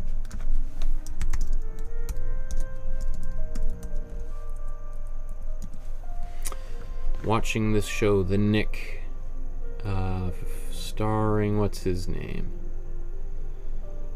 Clive Owen. Highly recommend this show. Really, really good. It's a little bit, you know, it's all about surgeons and the doctors who work at this hospital, you know, without anesthetic. You know, it's pretty intense. But if you watch that show, it's all the same palette that you see in those Ashcan School paintings and that you see in Tanner's paintings. And also, one of the reasons why Tanner would use, you know, a fairly kind of dark palette is it also allows for bright colors really become that much more present. Right? If everything is really, really bright colors, like Monet and many of the Impressionists, then it's just like everything's Technicolor, really, really bright. This is sort of more along the lines of what ultimately becomes kind of like maybe film noir, right? Where you have much more of a theatrical lighting, the more shadows, more kind of that Rembrandt kind of quality, right? When we painted the Rembrandt self-portrait, where that is almost his entire face was bathed in shadow. It's the same sort of kind of classical approach to painting, right? A lot of classical paintings have a lot of browns and yellows and very earthy reds, etc. Anyway, let's continue here. You know, I do agree, Heidi, when you're talking about like the impressionistic quality and the looseness of it. It's like, how far do I ultimately want to go with this painting? You know, is something that I'm asking myself as I'm painting it. Like, do we just do a little bit more and just leave it, or...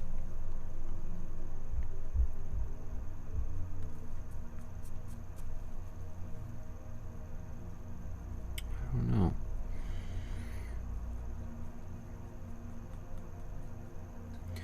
I'll probably keep pushing mine for quite a while. Well, not quite a while, but you know, another hour. But I could certainly understand if there's some people wanted to kind of, you know, at a certain point just leave it in this sort of looser state, I suppose you could say. So this color's got a bit of a gray in it, so I don't want to go into my darkest darks with it. I'm kind of using it right at that terminal point between the darks, the dark darks, and some of the lighter colors here.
One of the things after the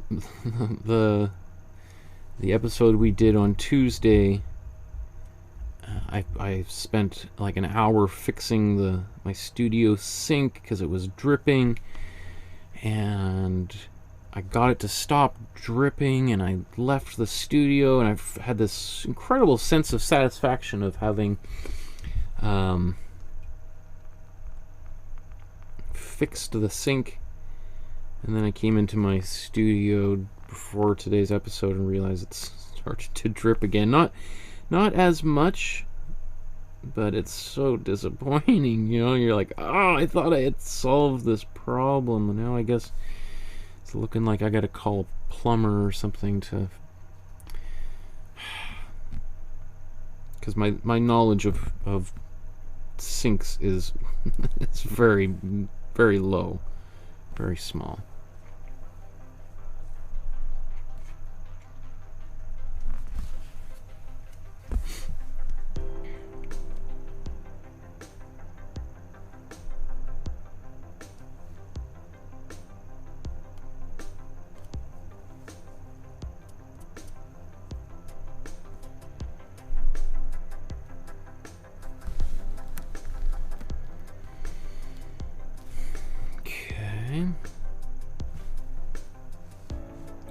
Be a little, this is too dark, but I can always lighten it up.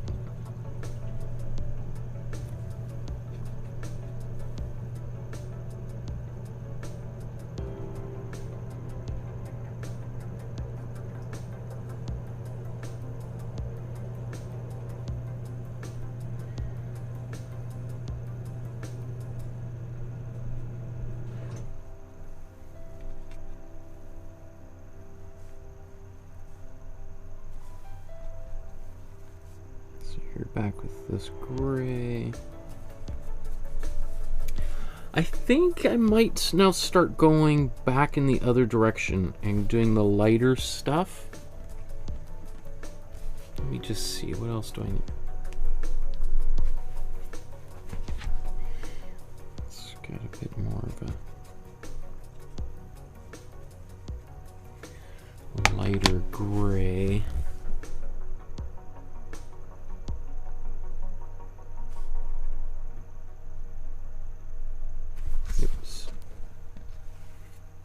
That's too much, but I think I can take it and put it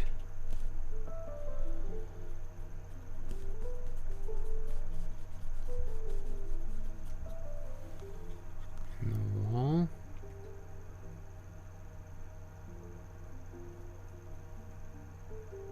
It's still too dark.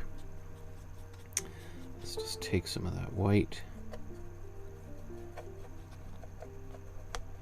And really, you know, you could sort of be pretty loose as to what colors you paint. That's a little bright. What I'm trying to go for is a bit of this cool blue in the white.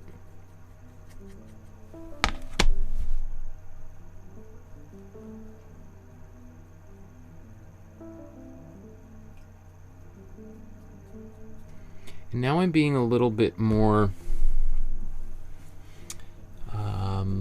just a bit slower with the way that I paint.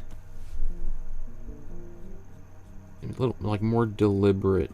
You know, the first pass I did was these brush strokes were quick and fast and not particularly accurate.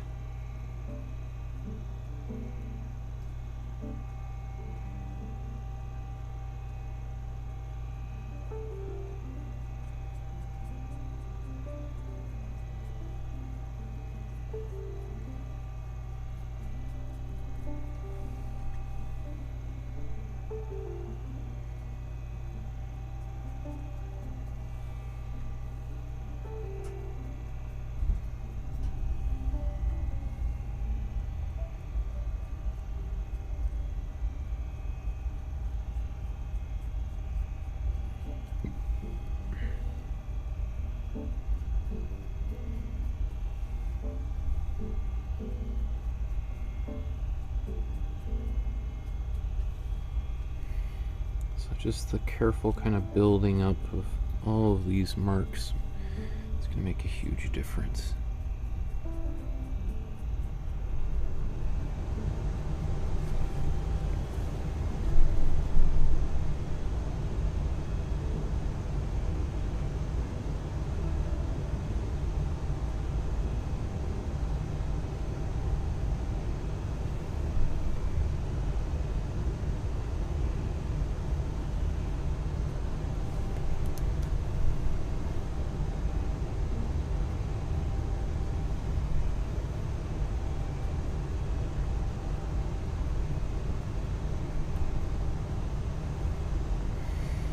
So we're going the other way. We're getting brighter and brighter. We'll brighten up this background. I think we'll finish most of the background in the next like half hour here, and then we'll just be focusing on finishing the figures in the foreground.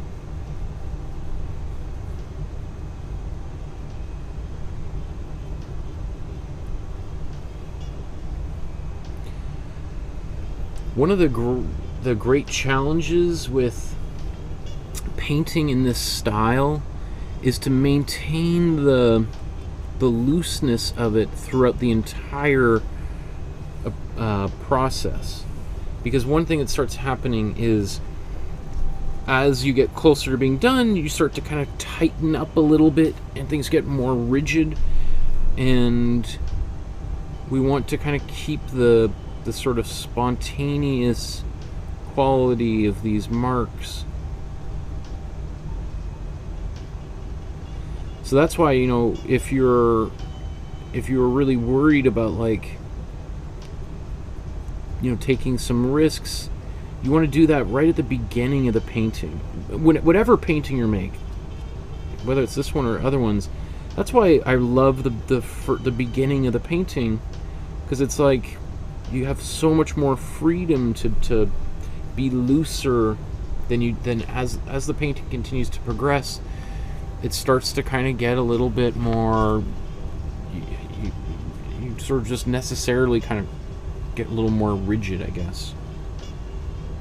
Take some of this cool yellow, and there's got a bit of brown in there, and the cool blue.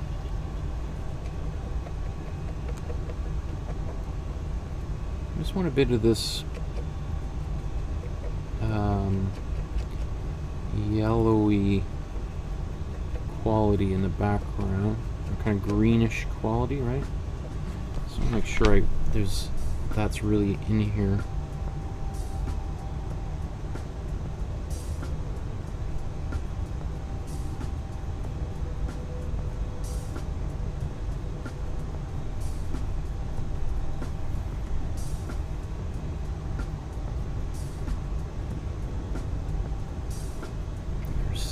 Kind of reaching up the wall here.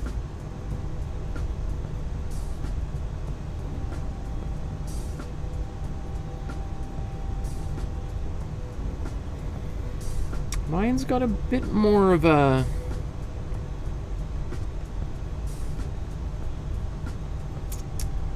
green, like a little bit more of a lime quality than maybe I wanted. That's okay. Let's just sort of complicate that by doing the kind of taking a warm yellow and white and just mixing this color, the white, in a little bit more. This gets kind of green, but it'll be a bit more warm yellow.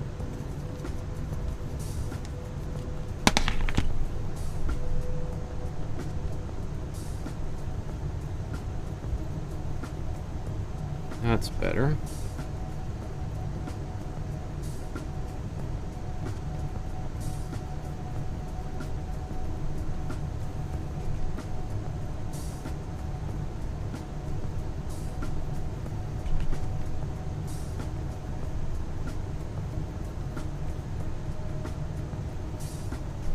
And it's just the slow application, layering of these paints that gets like a really nice background character that I think we're slowly developing here.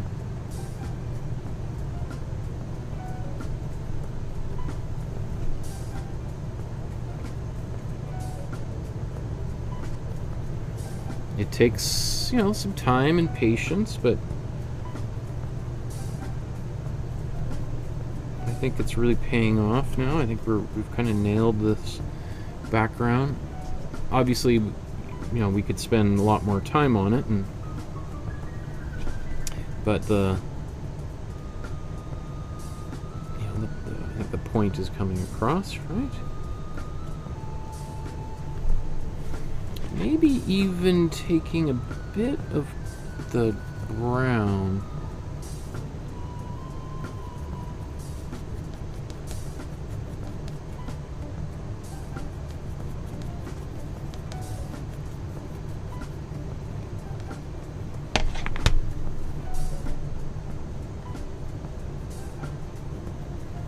Yeah, that's good.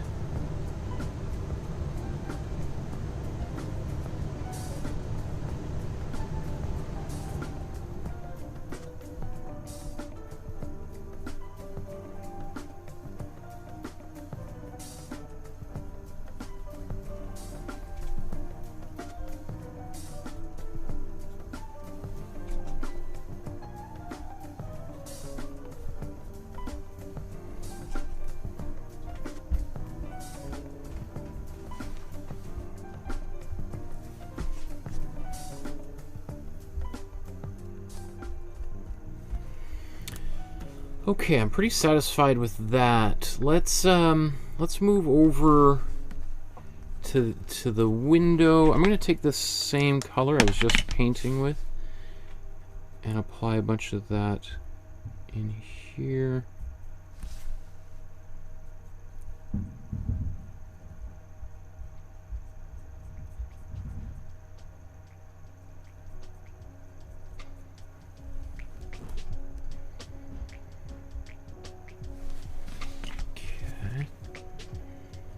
I want this to be, there be grays going on in here.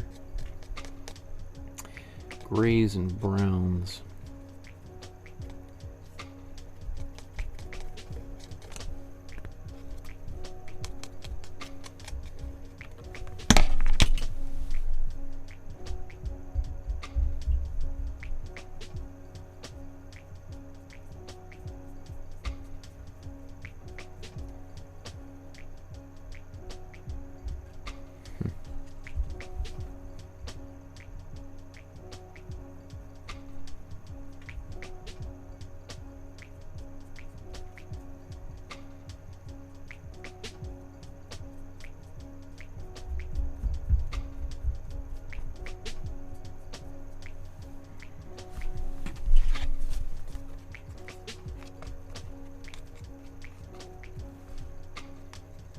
So it's a gray. It's just, you know, significantly. There is white in there because that white helps give atmosphere, but it's just diluted significantly, right?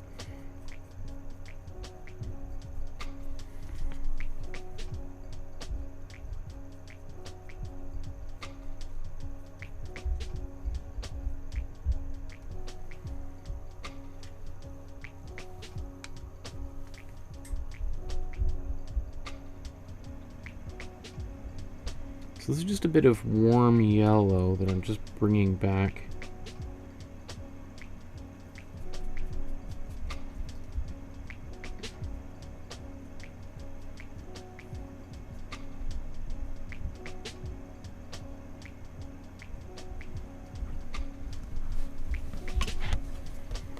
This is tricky. This little area has got me a little bit.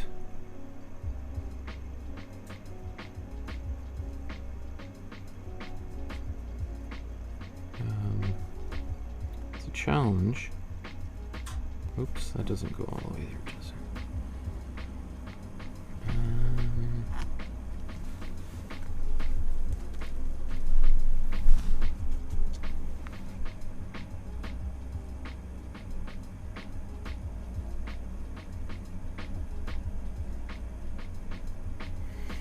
So I'm darkening and then kind of lightening and darkening and lightening.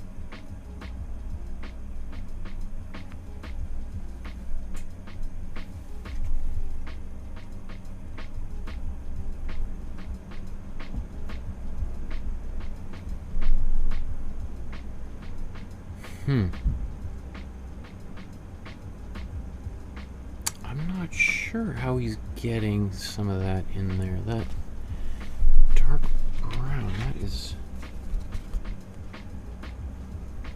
Maybe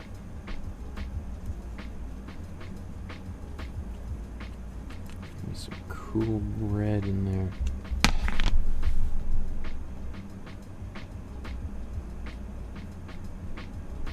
I think what the challenge is of like impressionist painting and trying to recreate it is what we're seeing is a bunch of colors mixing optically on the palette simultaneously, as opposed to like somebody just painting red. We have, sorry, instead of painting, let's say, just orange, what we have is someone painting yellow and then red next to it, almost like the printing press. And so it's the colors are mixing inside of our heads as opposed to on the painting. And that's pretty tricky to do, because it's hard as a painter just to look at that surface. You're sort of having to look at the multiple different colors combining to create one color. If that makes sense.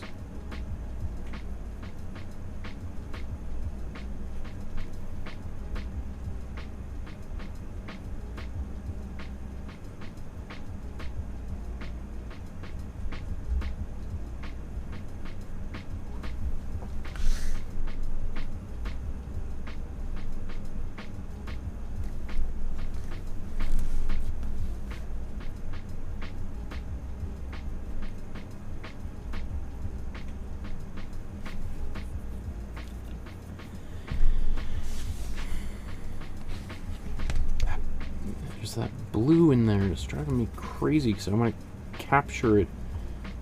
I think it's just very, very subtle. It's like that cool blue is just mixed in.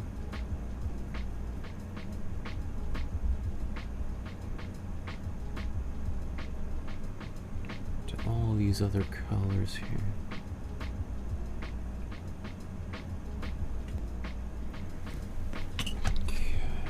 I'm going to keep on moving from that area of the painting.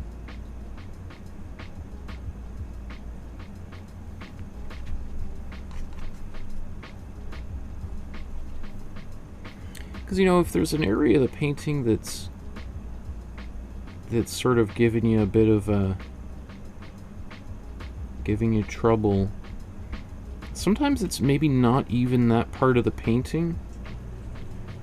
It's just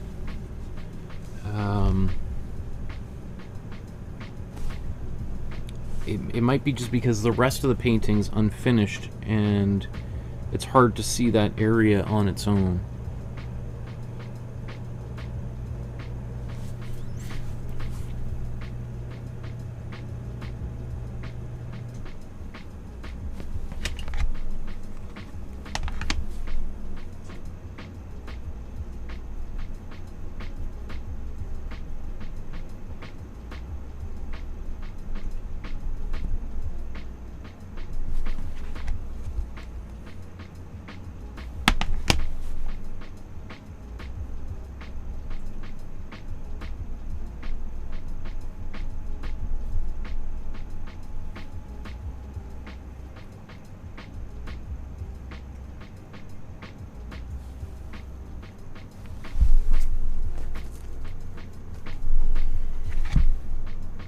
So I'm taking this bit of this slightly greenish color. You can see how much darker it is when I'm painting it over in this area now.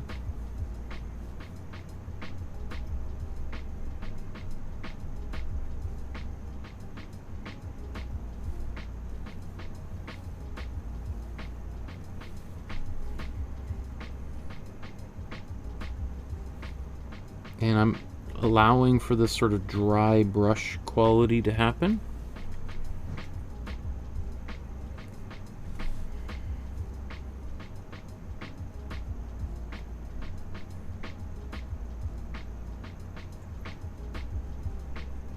And so here's sort of the base of the window, and the way he's sort of doing an absolute masterful job here of giving us the illusion of seeing the shape in behind that illuminated curtain is just absolutely masterful. That's that would be the kind of thing that, you know, when this was exhibited at the salon, that you'd have a bunch of artists standing in front of it going, damn, that is beautiful. Ooh, how did he do that? And everyone's, you know, talking about it. And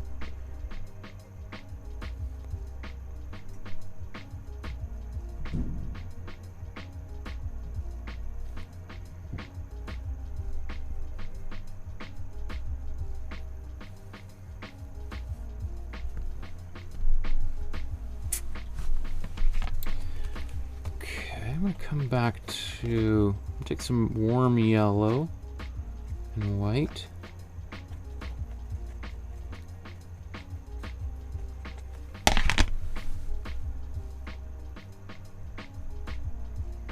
Alright, because this curtain has got cool yellow and white in there. That's what it is primarily.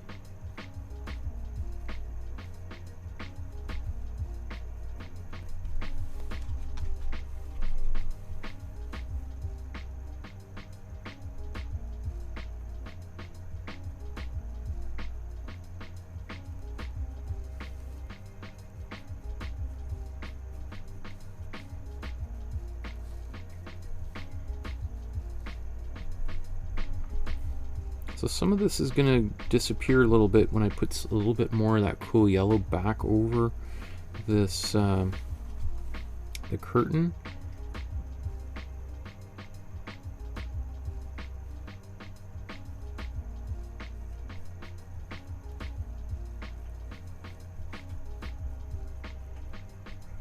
But I want a bit of it there anyway.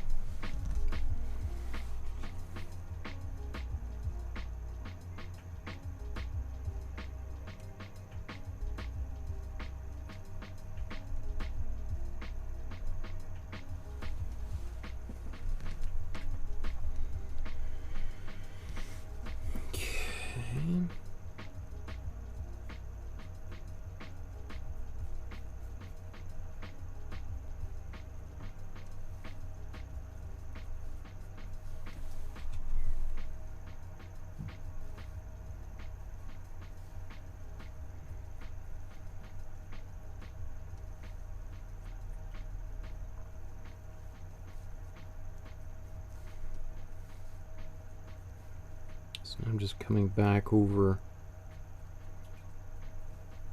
his clothes with some of this warmer yellow.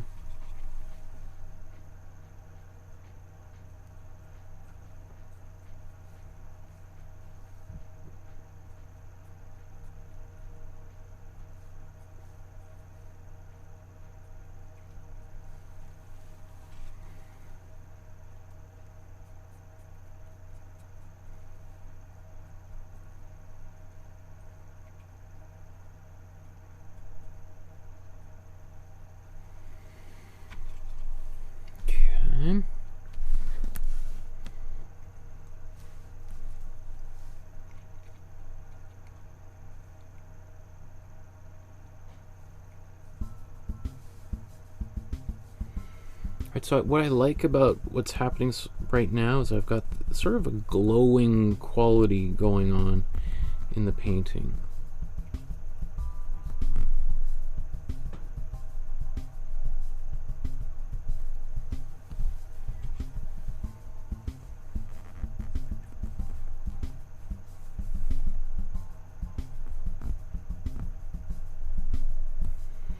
And just as I look up at the paint, I'm like, oh, some of what I'm doing isn't actually there. So that's okay.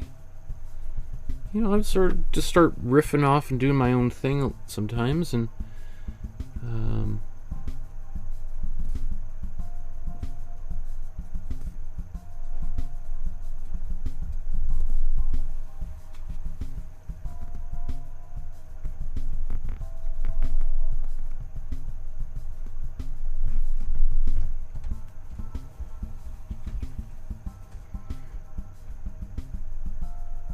so this is still warm yellow and white.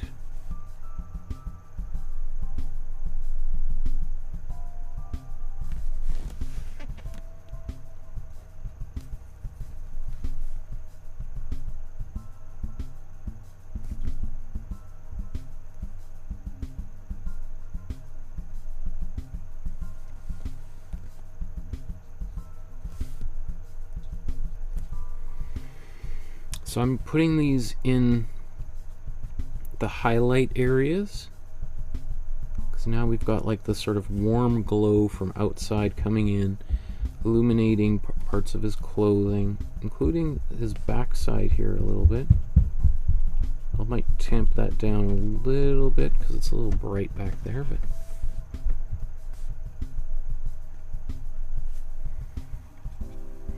and for most of this painting I've been using a very like kind of dry brush. I haven't used any glazing fluid, which is I often use glazing fluid in these paintings, and I think I'll be able to do most of this painting without it.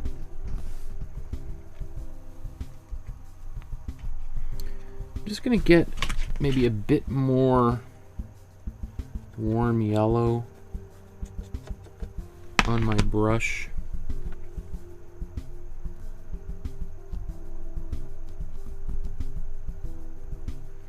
Just coming back in a few places and putting that on here.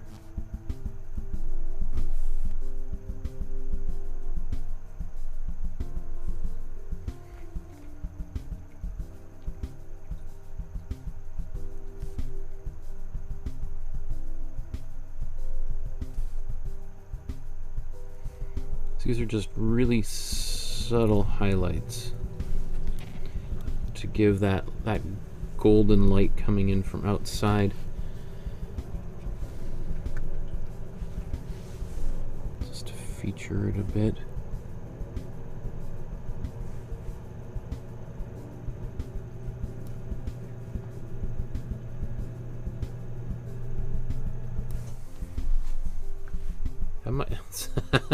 I am going a little bit overboard with it.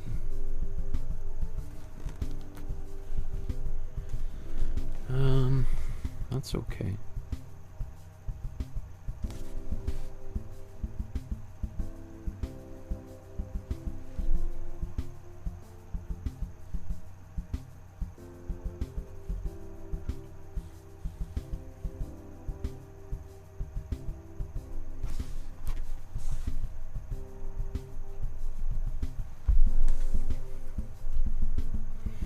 Okay, let's just take a look.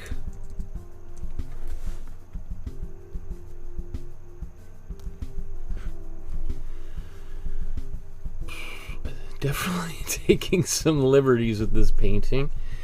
I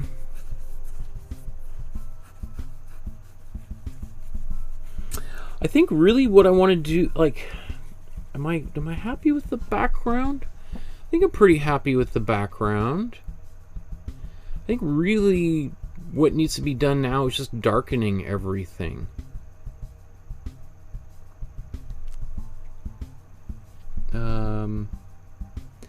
And I've gone a little bit nuts with the color, especially with that yellow. But I don't know. Hi, John. John joins us, says, outstanding, smiley face.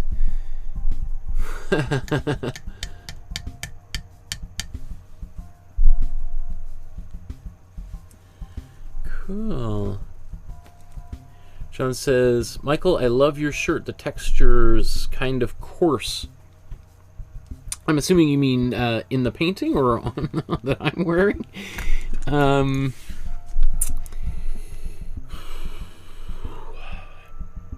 At this point, I start to ask myself what the best route is as to ultimately finish the painting. I think I might switch to doing some glazing now. I was just saying earlier, I haven't done any glazing, but I do think that would make things easier. And I can get a lot more subtlety with some glazing, especially when we start darkening things down. Because again, we're talking about one of the great artists of all time. And maybe he was able to get those really super subtle transitions from light to dark with just by mixing the paint on his palette, adding a little bit more of another color. I'm not nearly as talented or capable as Henry Ossawa Tanner, so I think I'm going to use a little bit of glazing to darken, because I'm really happy with the painting now, but it does need to get darker in, like, down here. So that's what I'm going to do.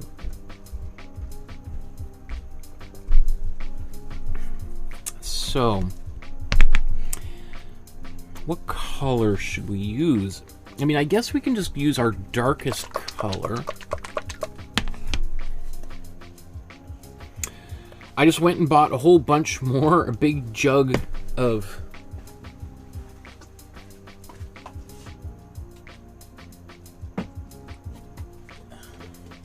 I'll just mention, and these I got with some of the generous donations that people like yourself have been leaving. There's a PayPal link in the description below. But a few things I just did is I went and bought a big jug of this satin glazing liquid. I think this is, I'm not sure how much I paid for it. Probably somewhere about like $45 Canadian, you know, probably almost 50 with tax. But, you know, it's certainly, like, a jug like this is maybe $18, $20 Canadian. So, you know, $15 American, and this would be maybe $40, $35 American. But, you know, here's 32 fluid ounces, or almost a liter, versus this is 8 ounces. So, you know, obviously you can do the math and you can figure out that, you know, if every time you buy these smaller containers, if you find you're using it, it's helpful just to kind of upgrade and just make the leap, buy something that's so you're getting more value for the buck, obviously. Another thing that I got that would be helpful, you know, that I could have used in this painting, for instance. Oh, I haven't signed the back yet. So this was from our Anish Kapoor painting that we made, and I think it actually turned out really good. You can see it's a little bit warped. But one of the things I added here was just some, like, carpenter's glue, which is not archival, you know, so, and there's a bit, it could yellow over time, so instead of putting carpenter's glue into these paints, I got this pH neutral adhesive. So it's basically like a really good white glue that you can use for making artwork. And you could use this for collage, for all sorts of different kinds of things. The other thing too is it's flexible when it dries. So unlike, you know, I was using what was it, the Gorilla Glue, which is, you know, I do a lot of carpentry stuff, and Gorilla Glue is great for sticking pieces of wood together. But generally, those pieces of wood aren't going to be, hopefully they're not going to be too much flexing. So often, though, when we're painting, you know, especially if you're painting on a canvas that is, you know, like this kind of thing, you know, having it be a little bit flexible is helpful, right? Because if it gets too rigid, then that's how things can crack. Although acrylic painting doesn't crack that much, but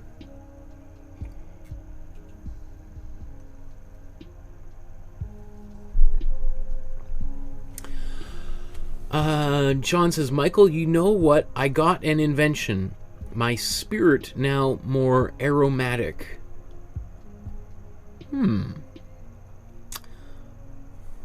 Not sure I completely understand. Paula says, you're running 100 miles an hour tonight. I'm racing to catch up. Yeah, you know, I was going fast. I suppose I was going fast because I know that it just takes time to build up all those little marks, and really a lot of those marks, it doesn't matter where they are or what, you know, you just need to get like a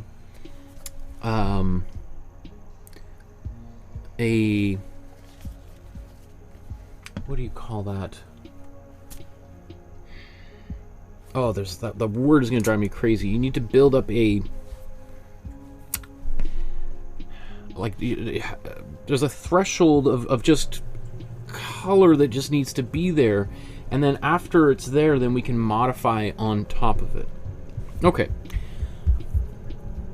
Am I really ready to... I think I want to do just a little bit more subtle. I think I would take this gray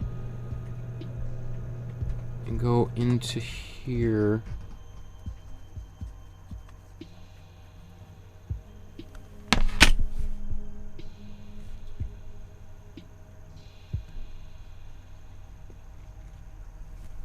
So let's bring these back, because this area feels kind of a little bit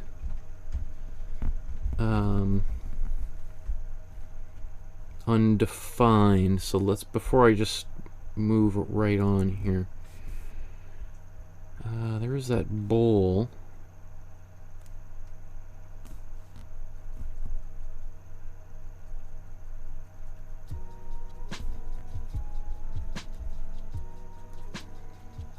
I just want to clean this area up a little bit here. That starts to feel much better.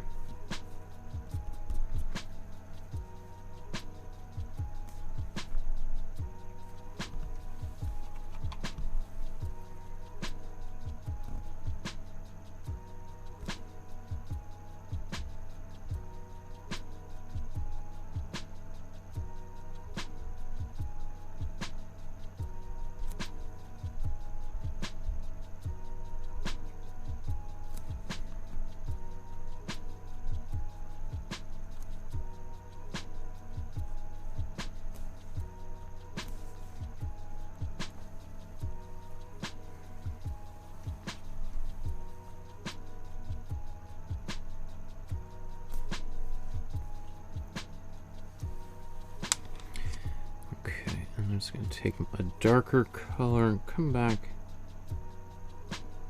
outline this just a little bit.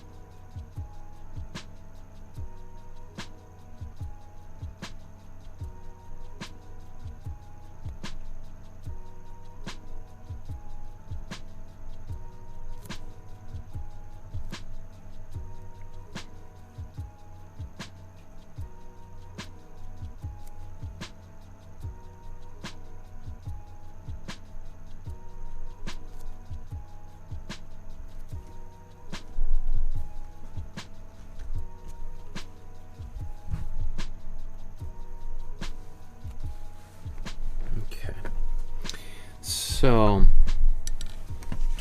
I'm going to take my dark color. This is satin glazing fluid.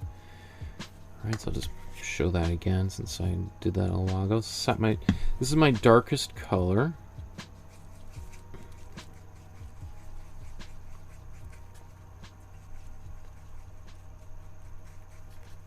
So this is going to be pretty dark, but not super dark, right? It'll allow me to go over, let's say, all of these areas down here and look at darker, but I won't be just sort of completely blowing out all of the color that was there. It's just everything's going to get a little bit darker.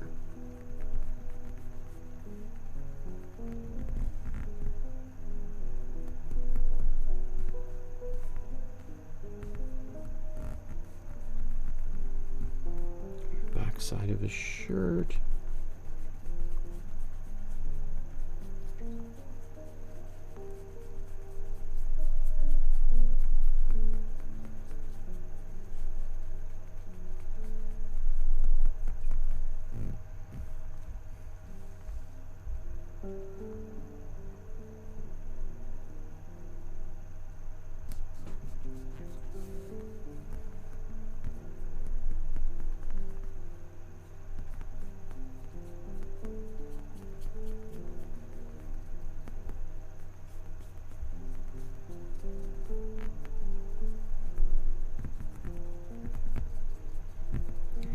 Little areas in here.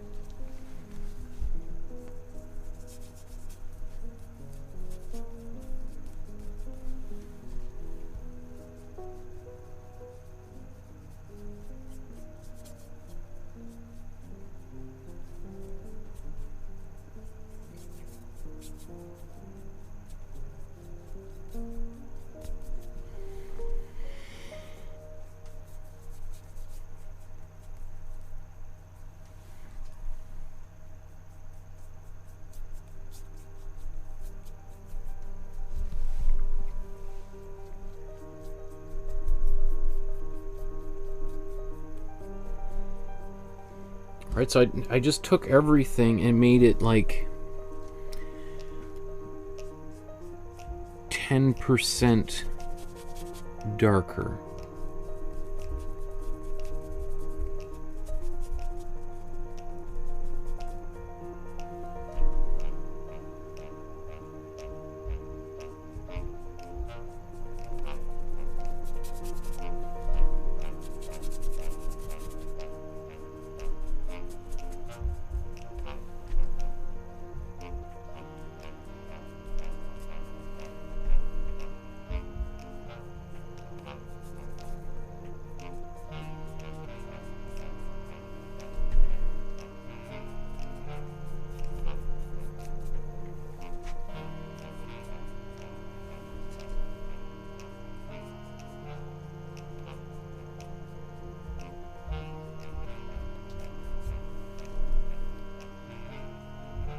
So I don't know, I really don't know exactly how his painting process here, so I'm not sure.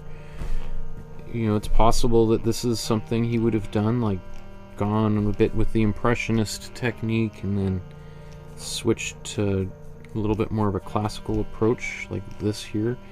All this kind of glazing stuff is stuff that artists did for hundreds and hundreds of years. And obviously he would have learned this kind of thing from Thomas Eakins, who was, you know, obviously very familiar with this type of approach and used it himself.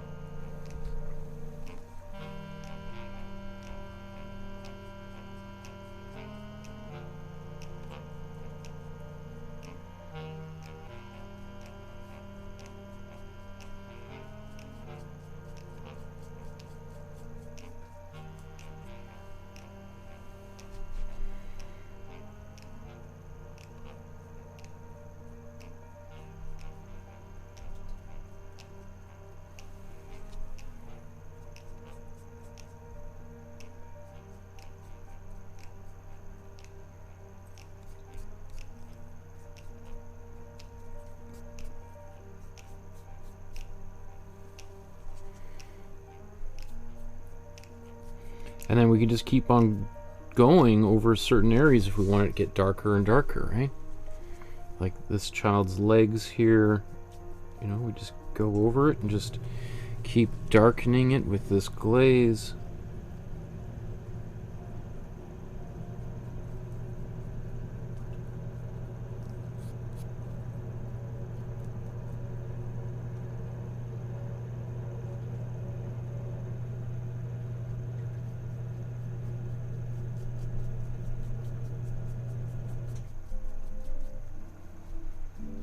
Shadow behind here.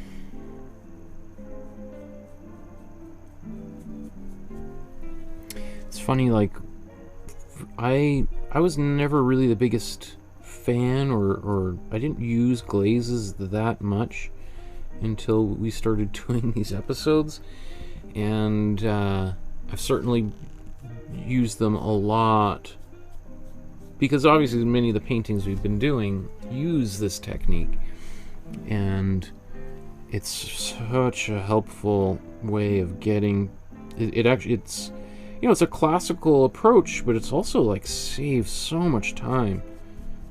It's so much easier just to like darken things with a little bit of glaze and to fiddle endlessly trying to get the color right, matching colors and mixing colors on your palette. And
again into our darker color.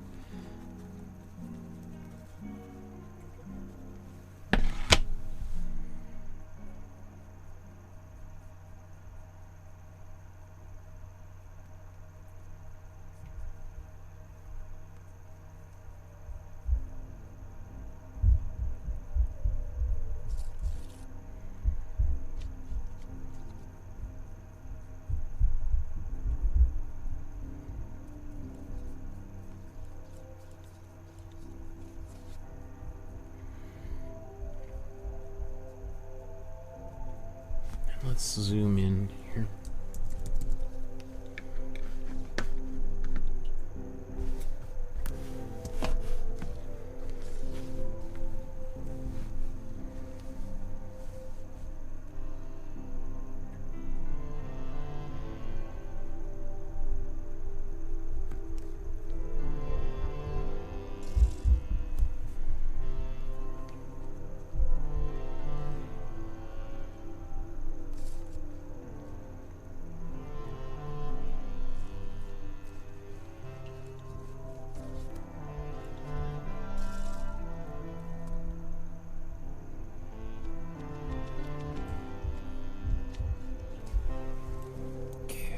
So I'm actually going to just define his lips from the opposite side here. Just taking some lighter color. If I got any of this paint left on the, there we go. It's a little, just looking for a little bit of color.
See, I need to get a bit of white on here.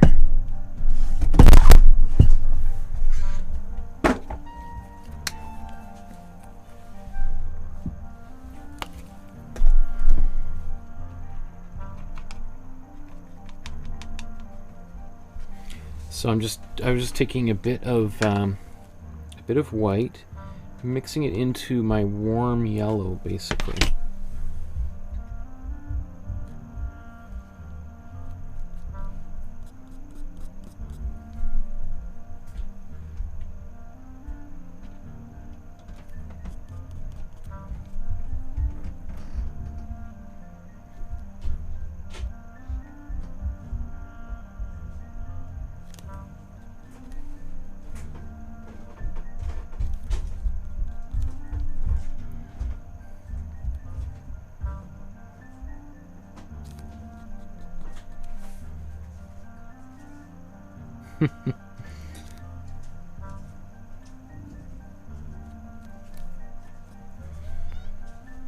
Oh.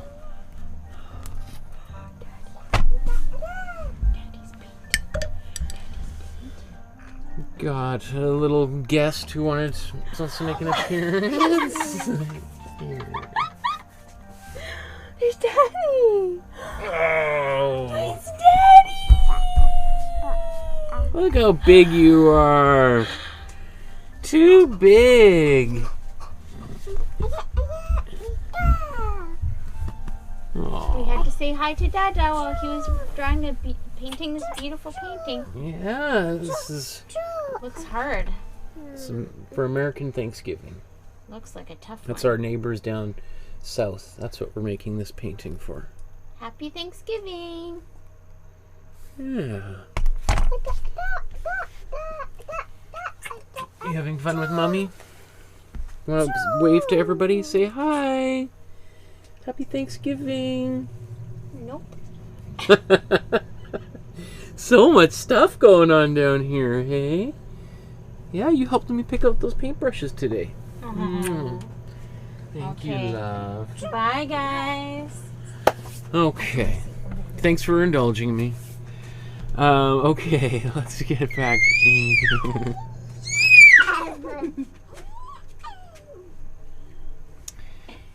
So,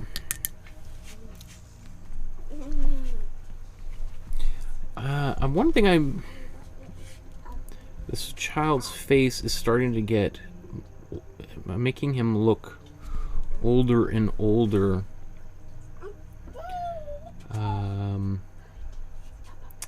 So, I'm trying to think why.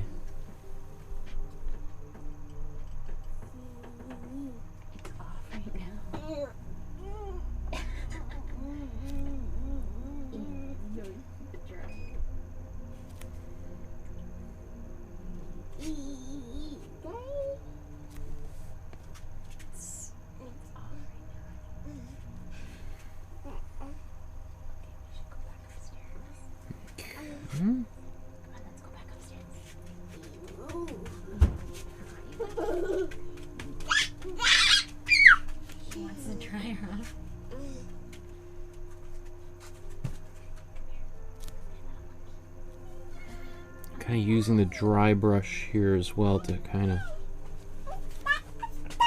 give that afro a little bit of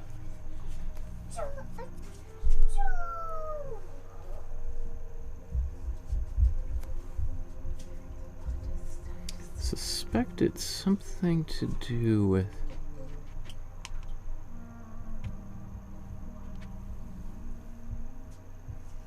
this chin being too big.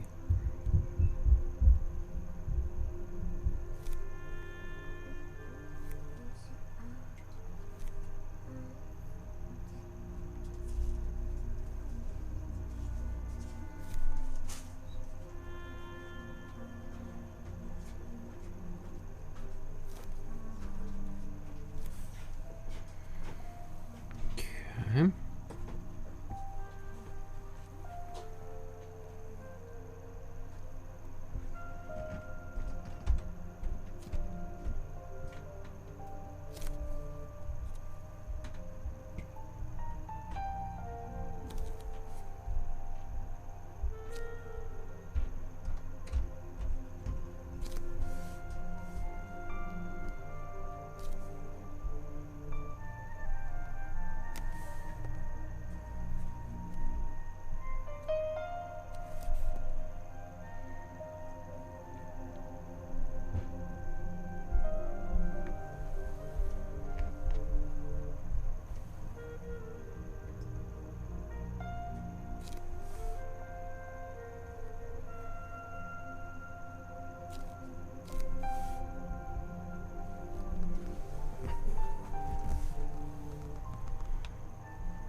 I think I need to blow, or just let this area dry here. I've got a bunch of wet paint that I just keep pushing around.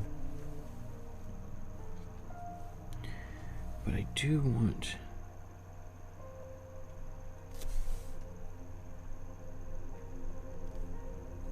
that eye,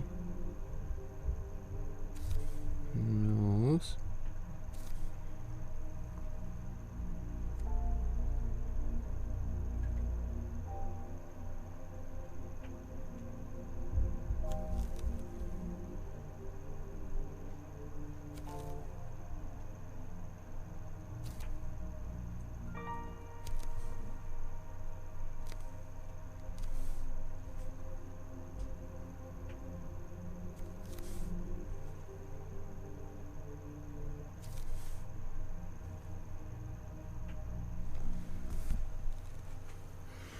so interesting. It looks so much different in, like, I'm looking at it from a particular angle, and it looks different on camera than it does to me in person. It's very deceptive. It's one of the weird things about doing these episodes.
Darken that a bit.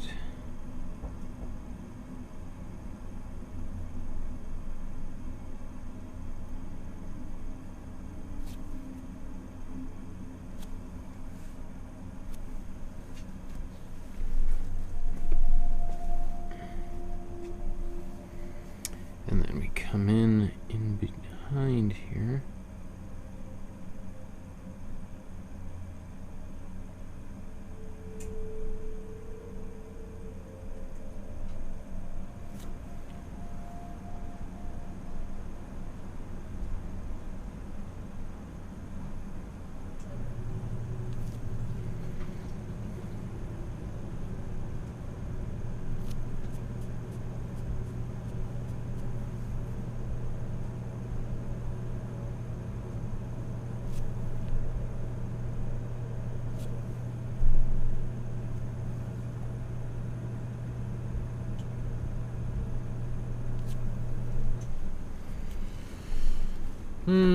This thing here, something I could spend a while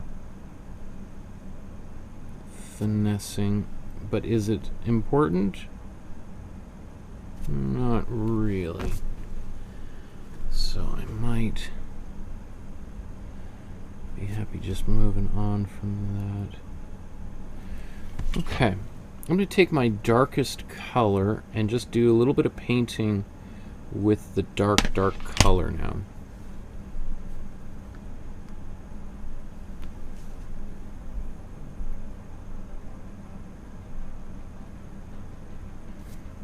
Get those fingers in. So this is as close to black as I have. I mean, I could use black, of course, as I always say, but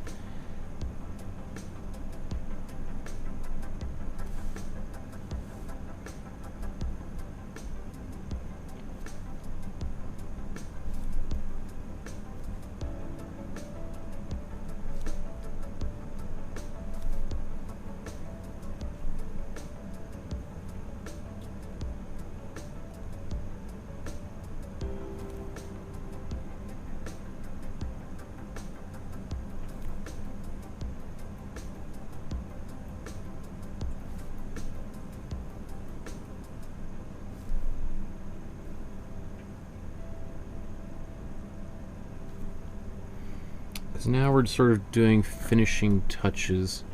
I mean, yeah, again, like I could sit here and do a bunch of details, but especially after I see my daughter and I'm like, you know what, that would be fun to be playing with her right now. I think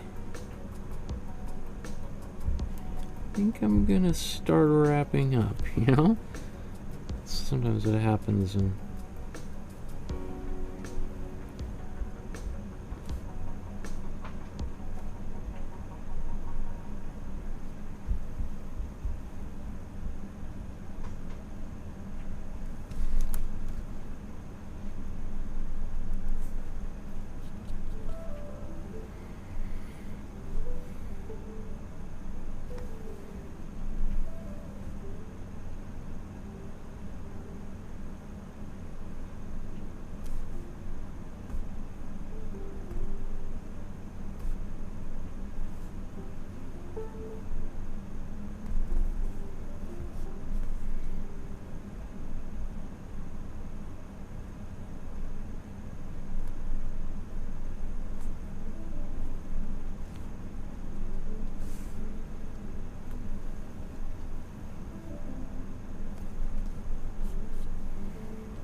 grandfather, we've sort of neglected him for a little while. It's time to finish him. So this nose,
so that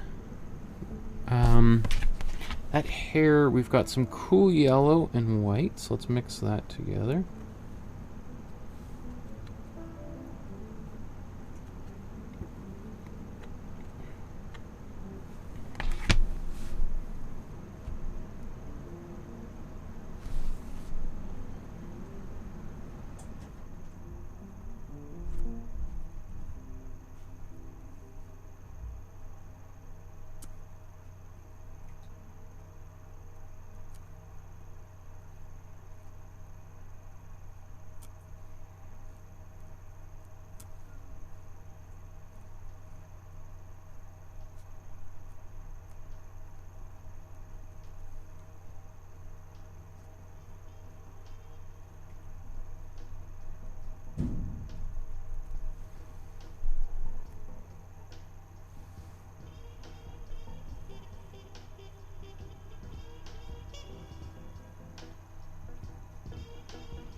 And he's done some like really subtle grays.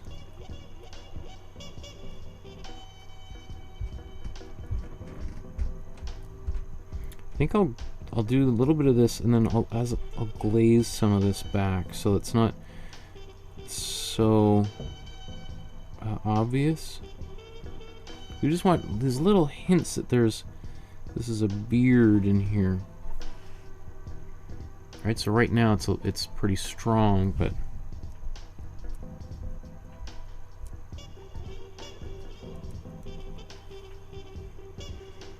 I could even like an eyebrow here.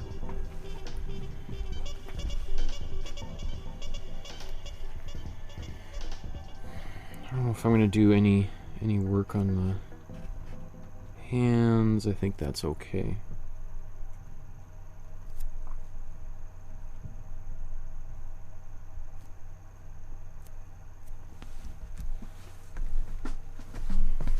I take my cool blue again and white.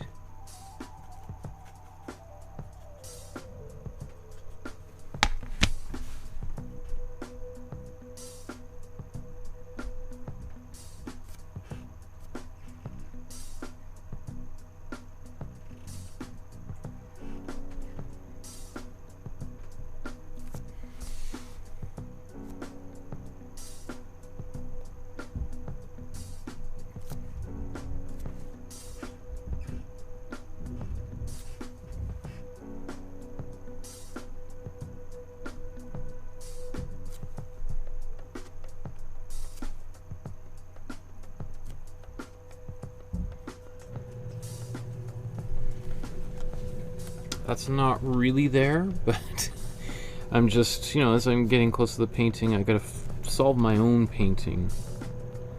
So I'm putting that in there, and then I'm just gonna kind of integrate a little bit of those cool blue marks elsewhere.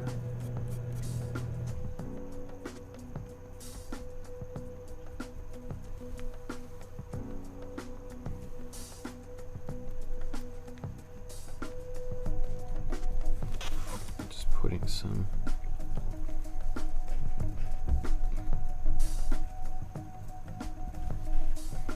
back here. I feel like I need.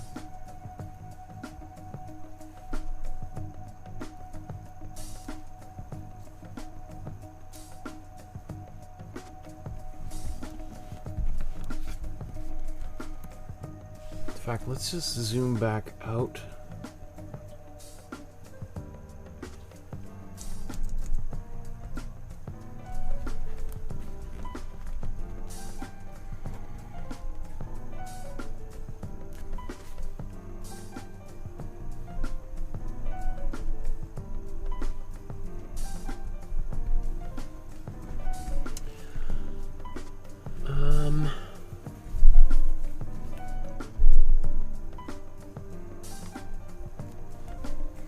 I'm going to take my warm yellow and white again.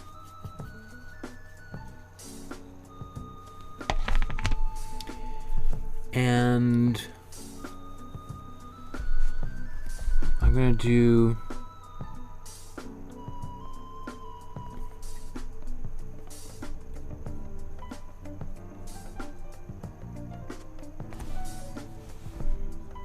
some highlights. Let's zoom in.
Okay. And I'll take this white and cool yellow.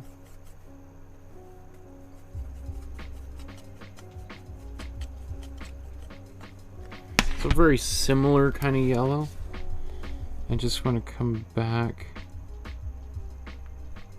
on these curtains.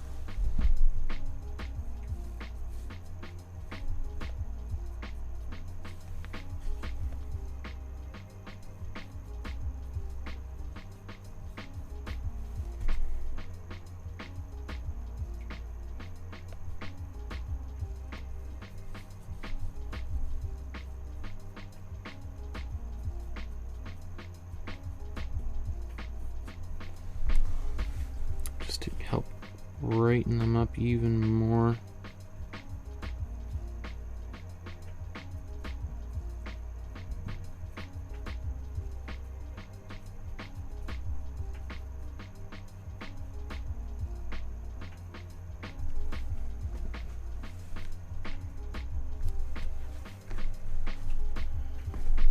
Okay, and now I just wanted to, I'm not sure how close I am to being done, but I'm going to take my dark color again, and let's just do a little bit more glazing.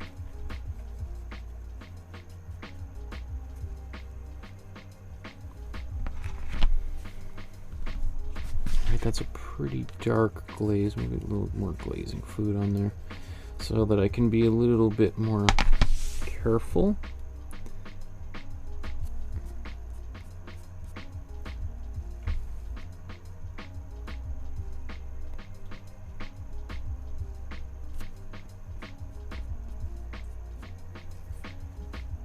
So that beard needs to be darkened a bit, so I just got too much glazing fluid on here, so.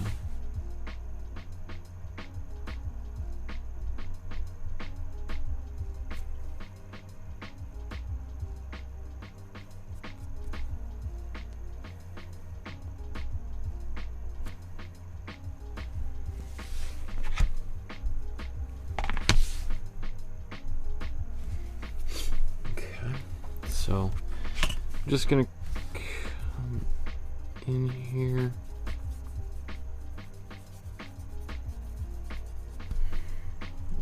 Just darken one more time.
Where'd my cool brown go?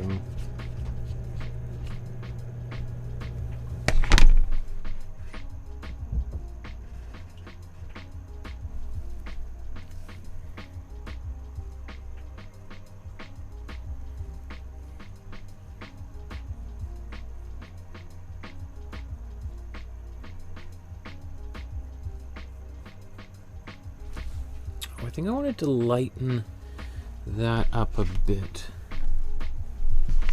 So let's take some warm yellow and white. Maybe take a bit of gray.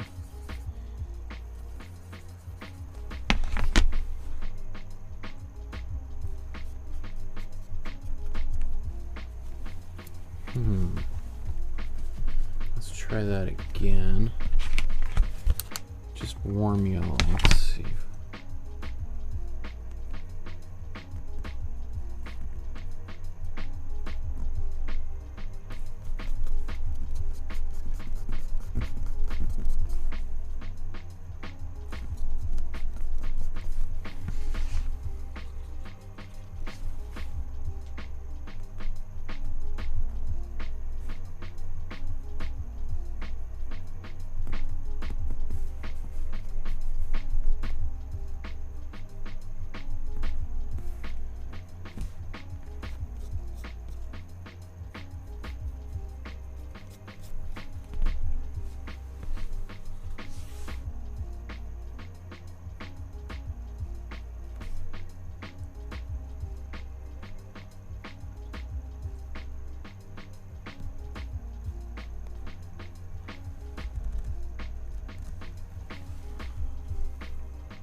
Okay.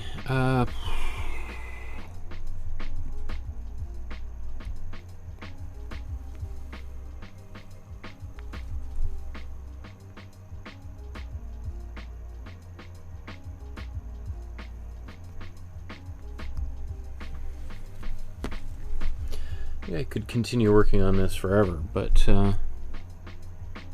is there anything glaring that I'm missing here?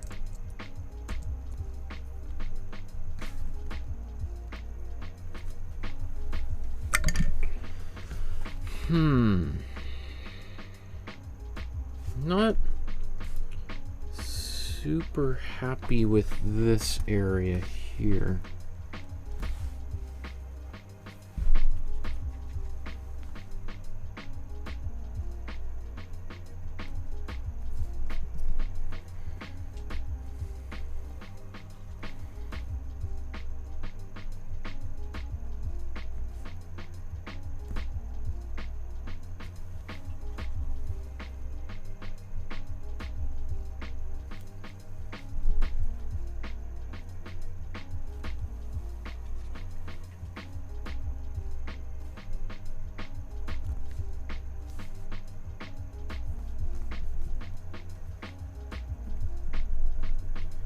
Now it's just becoming kind of a gray blob.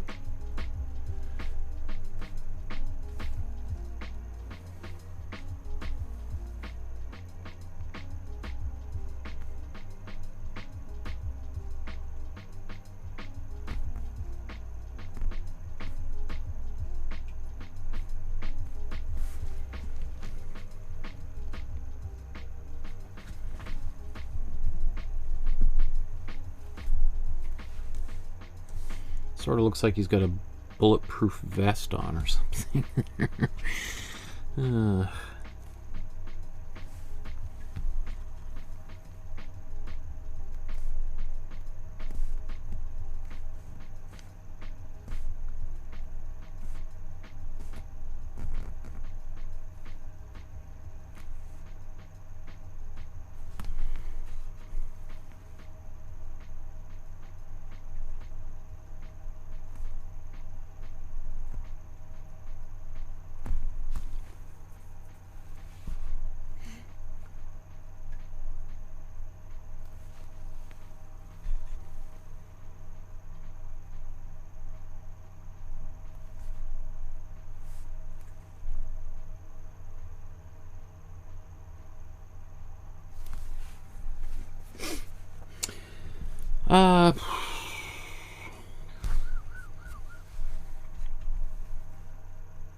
I don't know. I think I might just stop because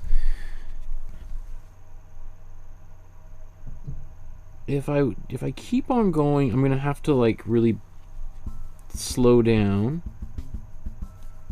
Oops.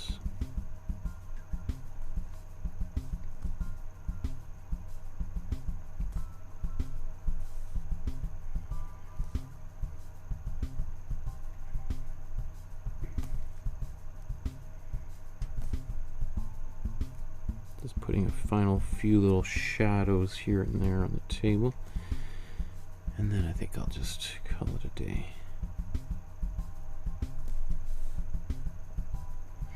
Like this thing here, not very well defined either.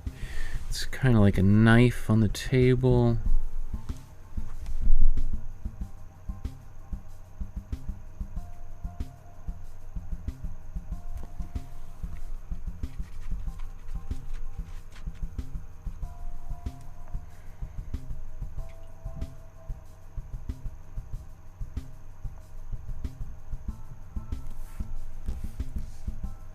Now it's just sort of floating there, so great.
Just doing a couple of little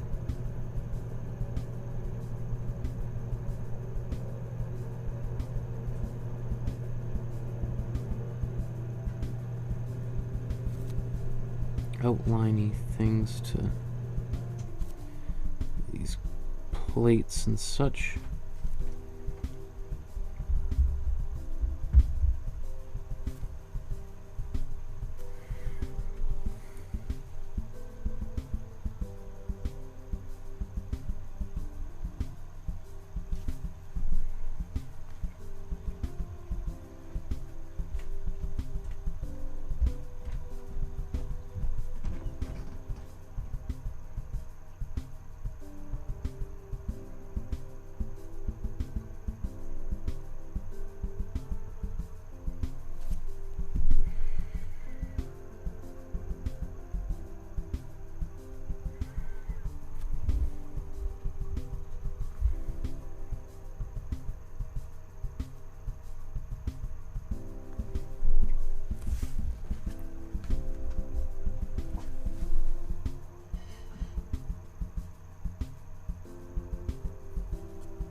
Oh, the chair. Oof, almost forgot about that.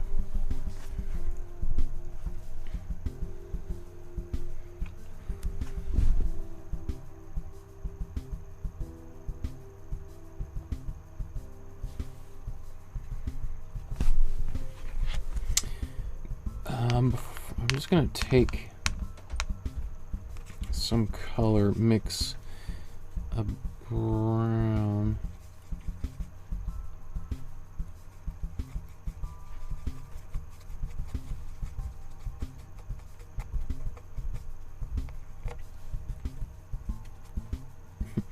take whatever colors I got here, so I don't have to squeeze any new paint out onto the... because it's going to be really dark anyway, so I'm not...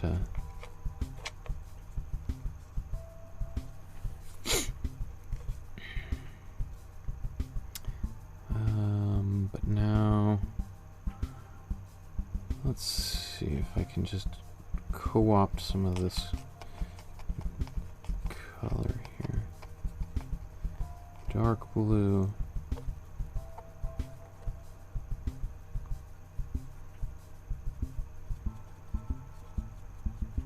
I mean, basically by mixing all of the colors on the palette, you're going to get a really, really dark color. So, at the end of the day, or at the end of a painting like this, when I've just got a bunch of random colors left over, you can kind of get away with just mixing them together to make something that will approximate black without actually using black.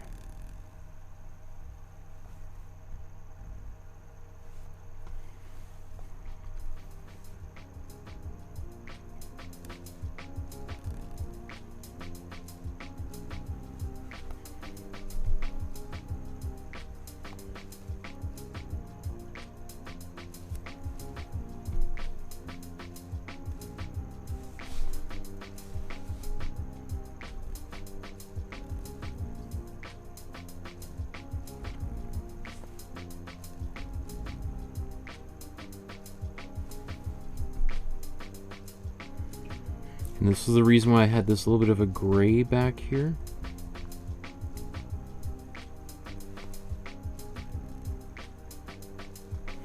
Because now this dark color will sit in front of it all. Super subtle.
I think I should just walk away because I'm starting to want to pick at some of the texture on here.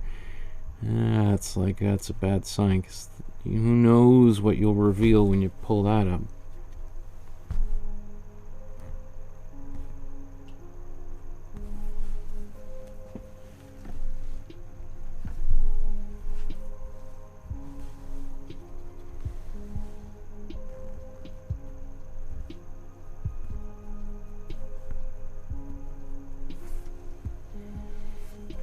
Okay.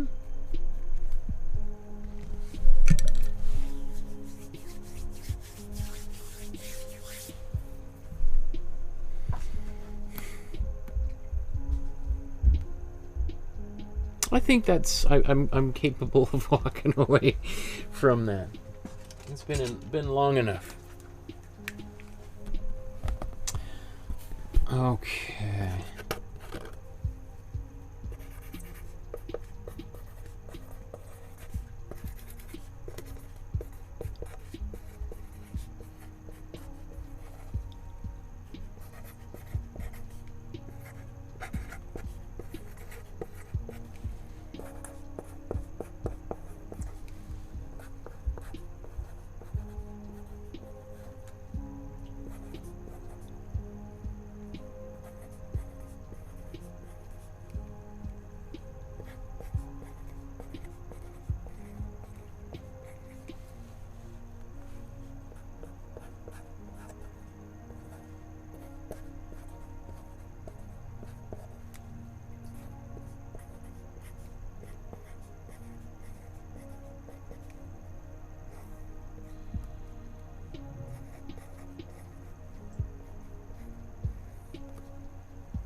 That's interesting, you know, like some of the rougher areas up front, I could see that driving some people crazy. Kind of, at the moment I don't mind it. I could see myself having a different feeling later on as I sit with the painting. There are parts of it that I'm not super happy with, like here, his clothes, you know, this water jug, or, you know, like there's little details throughout here that but you know, at some point you just got to say, well, you know, that's good enough, right? So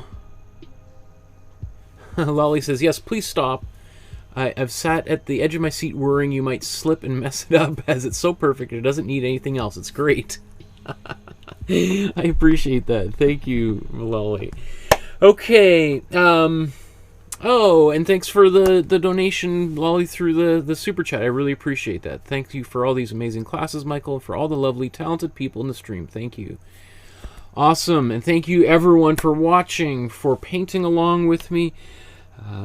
Happy Thanksgiving to all of our American friends, and as this is a moment to, you know, take a moment to reflect and to think about what we're grateful for. You know, one of the things that I'm eternally grateful for is people like yourself who often, there's many of you who tune in week after, or episode after, we were doing 2 or 3 of them every week, who are here, you know, watching, painting, active in the chat, active on the Facebook group. You know, this is something I never imagined myself doing just a year and a half ago. And here I am, you know, I've made over 160 of these paintings, and am a part of a community that's growing day by day.